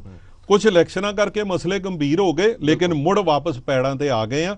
ਕੁਛ ਨਾ ਕੁਛ ਸਰਕਾਰਾਂ ਨੂੰ ਸਮਝ ਆ ਗਿਆ, ਗਲੋਬਲ ਸਿਚੁਏਸ਼ਨ ਐਸੀ ਹੋ ਗਈ ਹੈ, ਯੂਕਰੇਨ ਦੇ ਵਿੱਚ ਕਣਕ ਘਟੀ ਹੈ, ਹੁਣ ਸਾਰਿਆਂ ਨੂੰ ਸੋਚਾਂ 'ਚ ਪੈ ਗਈ ਹੈ ਭਾਰਤ ਸਰਕਾਰ ਵੀ ਇੱਥੇ ਕੀ ਬਣੇਗਾ। ਸਾਨੂੰ ਜ਼ਾਹਰਾ ਤੌਰ ਤੇ ਉਹਨਾਂ ਨਹੀਂ ਕਹਿਣਾ ਕਿ ਇਹਨਾਂ ਦੀ ਬਾਰਗੇਨ ਪਾਵਰ ਹੋਰ ਵੱਧ ਗਈ ਹੈ, ਇਹ ਬਿਲਕੁਲ ਨਹੀਂ ਦੱਸਣਗੇ ਉਹ, ਲੇਕਿਨ ਅਸੀਂ ਆਪਣੇ ਤੌਰ ਤੇ ਤਿਆਰ ਹਾਂ। ਸਾਨੂੰ ਪਤਾ ਸਾਡੀ ਜਿਹੜੀ ਹੱਕ ਹਲਾਲ ਦੀ ਮਿਹਨਤ ਆ, ਉਹਦਾ ਮੁੱਲ ਪਾਏਗਾ। ਇੱਕ ਵੱਡਾ ਸੰਤਾਪ ਪੰਜਾਬ ਦਾ ਹੁਣ ਦੇਖਣ ਨੂੰ ਇਹ ਮਿਲ ਰਿਹਾ ਕਿ ਖੇਤਾਂ ਦੇ ਵਿੱਚੋਂ ਜਵਾਨੀ ਖਤਮ ਹੁੰਦੀ ਜਾ ਰਹੀ ਹੈ, ਜਵਾਨੀ ਉਡਾਰੀ ਮਾਰ ਕੇ ਬਾਹਰ ਜਾਂਦੀ ਜਾ ਰਹੀ ਹੈ। ਕੋਈ ਗਿਲਾ 1% ਨਹੀਂ ਹੋਣਾ ਚਾਹੀਦਾ ਕਿ ਜੇ ਨੌਜਵਾਨ ਬਾਹਰ ਜਾ ਰਹੇ ਨੇ, ਇਹ ਮੇਰੀ ਨਿੱਜੀ ਸੋਚ ਹੋ ਸਕਦੀ ਹੈ ਕਿ 1% ਉਹਨਾਂ ਨਾਲ ਗਿਲਾ ਨਹੀਂ ਕੀਤਾ ਜਾ ਸਕਦਾ ਕਿ ਤੁਸੀਂ ਪੰਜਾਬ ਛੱਡ ਕੇ ਕਿਉਂ ਜਾ ਰਹੇ ਹੋ। ਉਹ ਇਸ ਕਰਕੇ ਜਾ ਰਹੇ ਨੇ ਕਿਉਂਕਿ ਰਿਜ਼ਕ ਤੋਂ ਵੀ ਹੋਣੇ ਨੇ, ਰਿਜ਼ਕ ਵੀ ਹੋਣੇ, ਆਦਮੀ ਜਾਨ ਮੁਹੱਬਤਾਂ ਤੋੜ, ਕਿਸੇ ਦਾ ਦਿਲ ਨਹੀਂ ਕਰਦਾ ਆਪਣਾ ਘਰ-ਬਾਰ ਛੱਡਣ ਦਾ। ਫਿਰ ਉਹਨਾਂ ਨੂੰ ਤੁਸੀਂ ਗਰਾਊਂਡ ਲੈਵਲ ਤੇ ਲੈ ਕੇ ਕਿਵੇਂ ਆਓਗੇ? ਮੁੱਖ ਮੰਤਰੀ ਸਾਹਿਬ ਦਾ ਬੜਾ ਸਤਿਕਾਰ ਹੈ, ਉਹ ਹਰ ਸਪੀਚ ਦੇ ਵਿੱਚ ਇਹ ਕਹਿੰਦੇ ਨੇ ਕਿ ਦੇਖੋ ਜੀ ਬ੍ਰੇਨ ਡਰੇਨ ਹੋ ਰਿਹਾ, ਅਸੀਂ ਉਹਨਾਂ ਨੂੰ, ਨੌਜਵਾਨਾਂ ਨੂੰ ਬਾਹਰ ਨਹੀਂ ਜਾਣ ਦੇਣਾ, ਨੌਜਵਾਨਾਂ ਨੂੰ ਇੱਥੇ ਰੱਖਣਾ। ਪਰ ਨੌਜਵਾਨ ਇੱਥੇ ਰਹੇ ਕਿਉਂ? ਖੇਤੀ ਖਸਮਾਂ ਸੇਤੀ ਬਣ ਚੁੱਕੀ ਹੈ ਔਰ ਉਹ ਕਾਰਪੋਰੇਟ ਹੱਥਾਂ ਦੇ ਵਿੱਚ ਜਾ ਰਹੀ ਹੈ। ਨਫੇ ਵਾਲਾ ਧੰਦਾ ਅੱਜ ਨੁਕਸਾਨ ਵਾਲਾ ਧੰਦਾ ਬਣਦਾ ਜਾ ਰਿਹਾ। ਉਹ ਨੌਜਵਾਨ ਕਿਉਂ ਰਹੇਗਾ? ਸਭ ਤੋਂ ਵੱਡੀ ਗੱਲ ਹੈ ਜਿਹੜਾ ਸਰਕਾਰ ਦਾ ਕ੍ਰੈਡੀਬਿਲਿਟੀ ਲਾਸ ਹੋ ਗਿਆ। ਕੋਈ ਵੀ ਸਰਕਾਰ ਹੋਵੇ, ਸਰਕਾਰ ਇੱਕ ਅਸ਼ੋਰੈਂਸ ਦੇ ਦਿੰਦੀ ਸੀ, ਕੋਈ ਇੱਕ ਸਰਕਾਰ ਦਾ ਨੁਮਾਇੰਦਾ, ਇਹ ਨਹੀਂ ਕਿ ਮੁੱਖ ਮੰਤਰੀ ਦੇ ਦੇਣ, ਵਿਸ਼ਵਾਸ ਹੁੰਦਾ ਸੀ, ਵਿਸ਼ਵਾਸ ਇੰਨਾ ਜ਼ਿਆਦਾ ਹੁੰਦਾ ਸੀਗਾ ਕਿ ਪਿੰਡ ਦਾ ਪਟਵਾਰੀ ਕਹਿ ਗਿਆ ਕਿ ਤੁਹਾਡੀ ਗਰਦੌਰੀ ਹੋਣੀ ਹੈ ਤੇ ਗਰਦੌਰੀ ਹੁੰਦੀ ਸੀ, ਕੰਪਨਸੇਸ਼ਨ ਮਿਲਦਾ ਸੀ। ਪਿੰਡ ਦਾ ਚੌਂਕੀਦਾਰ ਆ ਕੇ ਸਰਕਾਰ ਦੇ ਬਿਹਾਫ ਤੇ ਮਨਾਦੀ ਕਰ ਜਾਂਦਾ ਸੀ, ਉਹ ਕੰਮ ਹੁੰਦਾ ਸੀ। ਕ੍ਰੈਡੀਬਿਲਿਟੀ ਲਾਸ ਇੰਨਾ ਜ਼ਿਆਦਾ ਹੋ ਗਿਆ ਕਿ ਮਾਣਯੋਗ ਮੁੱਖ ਮੰਤਰੀ ਵੀ ਕੁਝ ਕਹਿ ਦੇਣ, ਵਿਸ਼ਵਾਸ ਹੀ ਨਹੀਂ ਹੁੰਦਾ। ਸੋ ਸੁੱਖਾ ਲੱਦੀ ਸਾਡੇ ਮਾਣਯੋਗ ਪ੍ਰਧਾਨ ਮੰਤਰੀ ਸਾਹਿਬ ਜੋ ਗੱਲ ਕਹਿ ਦਿੰਦੇ ਨੇ, ਉਹਦੀ ਕ੍ਰੈਡੀਬਿਲਿਟੀ ਲਾਸ ਹੋਣ ਦੇ ਕਾਰਨ ਲੋਕਾਂ ਨੂੰ ਸਰਕਾਰੀ ਤੰਤਰ ਤੋਂ ਵਿਸ਼ਵਾਸ ਉੱਠਦਾ ਜਾ ਰਿਹਾ। ਹੁਣ ਆਇਲਟਸ ਇੱਕ ਡਿਗਰੀ ਬਣ ਗਿਆ, ਜਦੋਂ ਕਿ ਇੱਕ ਪ੍ਰੀ ਕੁਆਲੀਫਿਕੇਸ਼ਨ ਸੀਗੀ। ਹੁਣ ਜਿੰਨੇ ਬਾਹਰ ਜਾ ਰਹੇ ਨੇ, ਇੱਕ ਪਿਛਲੇ ਹਫਤੇ ਦਾ ਇੱਕ ਸਰਵੇ ਸੀਗਾ ਜਿਹਦੇ ਵਿੱਚ ਭਾਰਤ ਸਰਕਾਰ ਨੇ ਲਿਖਿਆ ਕਿ 2.7 ਮਿਲੀਅਨ ਐਪਲੀਕੇਸ਼ਨਾਂ ਪੈਂਡਿੰਗ ਨੇ ਕੈਨੇਡਾ ਲਈ। ਇਹਦਾ ਮਤਲਬ 27 ਲੱਖ ਦੇ ਕੋਲ ਪੈਂਡਿੰਗ ਨੇ। ਇਹਦਾ ਮਤਲਬ ਉਹਨਾਂ ਪਹਿਲੇ ਕੁਆਟਰ ਦੀ ਇਨੀਸ਼ੀਅਲ ਫੀਸ ਤਾਂ ਦਿੱਤੀ, ਫੀਸ ਭਰੀ ਹੈ ਤਾਂ ਹੀ ਉਹਨਾਂ ਨੂੰ ਵੀਜ਼ਾ ਮਿਲਿਆ। ਜੇ ਥੰਬ ਰੂਲ ਕਹਿ ਲਓ ਜਾਂ ਮੋਟੇ ਤੌਰ ਤੇ ਕਹਿ ਲਓ ਵੀ 3 ਲੱਖ ਰੁਪਈਆ ਉਹਨਾਂ ਨੇ ਭਰਿਆ, 27 ਤੇ 81,000 ਕਰੋੜ ਚਲੇ। ਉਹਦਾ ਕੀ ਜਵਾਬ ਹੈ ਸਾਡੇ ਕੋਲ? ਇਹ ਪੈਸਾ 1000 ਕਰੋੜ ਵਾਈਟ ਮਨੀ ਹੈ ਜਿਹੜੀ ਪੰਜਾਬ ਦੀ ਜਾਂ ਮੁਲਕ ਦੀ, ਉਹ ਬਾਹਰ ਗਈ। ਇਹ ਕਿਸੇ ਬੰਦੇ ਦੀ ਜ਼ਮੀਨ ਜਾਇਦਾਦ ਵੇਚ ਕੇ ਆਈ ਹੈ, ਕਿਉਂਕਿ ਬੈਂਕ ਦੇ ਥਰੂ ਤੇ ਉਹੀ ਪੈਸਾ ਬਾਹਰ ਜਾ ਸਕਦਾ। ਉਹਦਾ ਜੀਪੀਐਫ ਫੰਡ ਹੈ, ਉਹਦੀਆਂ ਐਫਡੀਆਂ ਨੇ। ਸਭ ਤੋਂ ਵੱਡੀ ਗੱਲ ਇਹ ਹੈ ਕਿ ਇਹ ਪੈਸਾ ਮੁੜ ਵਾਪਸ ਰੀਪੈਟਰੀਏਟ ਨਹੀਂ ਹੋਣਾ ਇੰਡੀਆ 'ਚ, ਕਿਉਂਕਿ ਜਦੋਂ ਇਹ ਬਾਹਰ ਚਲੇ ਗਿਆ, ਅੱਜ ਤੋਂ 10 ਸਾਲ ਪਹਿਲਾਂ ਸਿਨੈਰੀਓ ਹੋਰ ਸੀ। ਹੱਥ ਆਧਾਰਾ ਲੈ ਕੇ ਲੋਕ ਜਾਂਦੇ ਸੀ, ਵਿਆਜ ਤੇ ਚੁੱਕ ਕੇ ਜਾਂਦੇ ਸੀ, ਉੱਥੇ ਅੱਧੀਆਂ ਰਾਤਾਂ ਵਿੱਚ ਜਾ ਕੇ ਡਬਲ ਸ਼ਿਫਟਾਂ ਲਾਉਂਦੇ ਸੀ, ਅੱਧੀ ਰੋਟੀ ਖਾਂਦੇ ਸੀ, ਪਿੰਡ ਪੈਸਾ ਭੇਜਦੇ ਸੀ। ਹੁਣ ਤੇ ਫਿਕਰ ਹੀ ਕੋਈ ਨਹੀਂ, ਕਿਉਂਕਿ ਤੁਹਾਡਾ ਆਪਣੀ ਮਨੀ ਹੈ। ਔਰ ਉੱਥੇ ਹਾਲਾਤ ਕੀ ਨੇ? ਉਹ ਕਿਹੜੇ ਉੱਥੇ ਜਾ ਕੇ ਧਨਾੜ ਬਣ ਗਏ ਨੇ, ਕੰਮ ਤੇ ਉਹ ਛੋਟਾ ਮੋਟਾ ਹੀ ਕਰ ਰਹੇ ਨੇ। ਲੇਕਿਨ ਜੋ ਕ੍ਰੈਡੀਬਿਲਿਟੀ ਲਾਸ ਸਰਕਾਰ ਦਾ ਹੋ ਗਿਆ, ਉਹਦੇ ਵਿੱਚੋਂ ਬਾਹਰ ਨਿਕਲਣਾ ਇਸ ਵੇਲੇ ਸਮੇਂ ਦੀ ਲੋੜ ਆ। ਸਿਰਫ ਅਸ਼ੋਰੈਂਸ ਨਾਲ ਕੁਝ ਨਹੀਂ ਹੋਣ ਵਾਲਾ, ਕੁਝ ਕਰਕੇ ਦਿਖਾਉਣ ਵਾਲੀ ਗੱਲ ਆ। 2-4 ਚੀਜ਼ਾਂ ਨੇ, ਜਿਸ ਤਰ੍ਹਾਂ ਐਡੇ ਵੱਡੇ ਕਾਲ ਸੈਂਟਰ ਨੇ ਜੀ, ਸਭ ਤੋਂ ਸਾਫ਼ ਸੁਥਰੀ ਅੰਗਰੇਜ਼ੀ ਪੰਜਾਬੀ ਲੋਕ ਬੋਲਦੇ ਨੇ। ਇਹ ਕਾਲ ਸੈਂਟਰ ਦੀਆਂ ਗੱਲਾਂ ਨੇ, ਬੈਕ ਆਫਿਸਿਸ ਨੇ। ਉਹਦੇ ਲਈ ਇਨਵੈਸਟਮੈਂਟ ਕੀ ਚਾਹੀਦੀ? ਸਾਡੇ ਬੱਚੇ ਜਾ ਕੇ ਗੁੜਗਾਉਂ, ਨੋਇਡਾ ਉੱਥੇ ਜਾ ਕੇ ਕੰਮ ਕਰ ਰਹੇ ਨੇ, ਉਹ ਇੱਥੇ ਨਹੀਂ ਡਿਵੈਲਪ ਹੋ ਸਕਦੇ। ਟ੍ਰਾਈਪਾਰਟਾਈਟ ਐਗਰੀਮੈਂਟ ਨਹੀਂ ਹੋ ਸਕਦੇ। ਸਰਕਾਰ ਪ੍ਰਾਈਵੇਟ ਕੰਪਨੀ ਤੇ ਨੌਜਵਾਨਾਂ ਦੇ ਵਿੱਚ, ਤੁਸੀਂ ITI ਦੀ ਹਾਲਤ ਦੇਖੋ, ਜਾ ਕੇ ਪੋਲੀਟੈਕਨਿਕ ਦੀ ਹਾਲਤ ਦੇਖੋ। ਹੌਲੀ ਹੌਲੀ ਮਸ਼ੀਨਾਂ ਚੱਲਣੀਆਂ ਬੰਦ ਹੋ ਗਈਆਂ। ਸਭ ਤੋਂ ਪਹਿਲਾਂ ਸਰਕਾਰੀ ਮੁਲਾਜ਼ਮਾਂ ਦੀ ਭਰਤੀ ਬੰਦ ਹੋ ਗਈ, ਤੇ ਕਿਸ ਪਾਸੇ ਨੌਜਵਾਨ ਦੇਖਣ ਲਈ ਜਾਏਗਾ? ਸੋ ਇਸ ਕਰਕੇ ਜਿਹੜਾ ਕ੍ਰੈਡੀਬਿਲਿਟੀ ਲਾਸ ਹੈ, ਉਹਨੂੰ ਸਭ ਤੋਂ ਪਹਿਲਾਂ ਚੈੱਕ ਕਰਨਾ ਪਏਗਾ। ਚਲੋ, ਮੇਰੇ ਕੋਲ ਸਮਾਂ ਘੱਟ ਹੈ, ਇੱਕ ਆਖਰੀ ਸਵਾਲ ਮੈਂ ਜ਼ਰੂਰ ਪੁੱਛਾਂਗਾ ਕਿ ਚਲੋ ਸਰਕਾਰਾਂ ਦੇ ਉੱਤੇ ਬਹੁਤ ਕੁਝ ਨਿਰਭਰ ਕਰਦਾ, ਭਾਵੇਂ ਉਹ ਸਟੇਟ ਦੀ ਸਰਕਾਰ ਹੋਵੇ ਜਾਂ ਸੈਂਟਰ ਦੀ ਸਰਕਾਰ ਹੋਵੇ। ਨਿੱਜੀ ਤੌਰ ਤੇ ਇੱਕ ਕਿਸਾਨ ਕੀ ਕਰ ਸਕਦਾ? ਕਿਉਂਕਿ ਕਿਸਾਨੀ ਨੂੰ ਤੁਸੀਂ ਬਿਹਤਰੀਨ ਤਰੀਕੇ ਨਾਲ ਜਾਣਦੇ ਹੋ, ਚੰਗੇ ਤਰੀਕੇ ਨਾਲ ਸਮਝਦੇ ਹੋ ਕਿ ਕਿਸਾਨ ਦੇ ਹਾਲਾਤ ਕੀ ਨੇ ਜਾਂ ਹਾਲਤ ਕੀ ਹੈ। ਤੁਹਾਨੂੰ ਕੀ ਲੱਗਦਾ ਹੈ ਕਿ ਕੀ ਖੇਤੀ ਲਾਹੇਵੰਦ ਧੰਦਾ ਬਣ ਸਕਦਾ ਆਉਣ ਵਾਲੇ ਸਮੇਂ ਦੇ ਵਿੱਚ?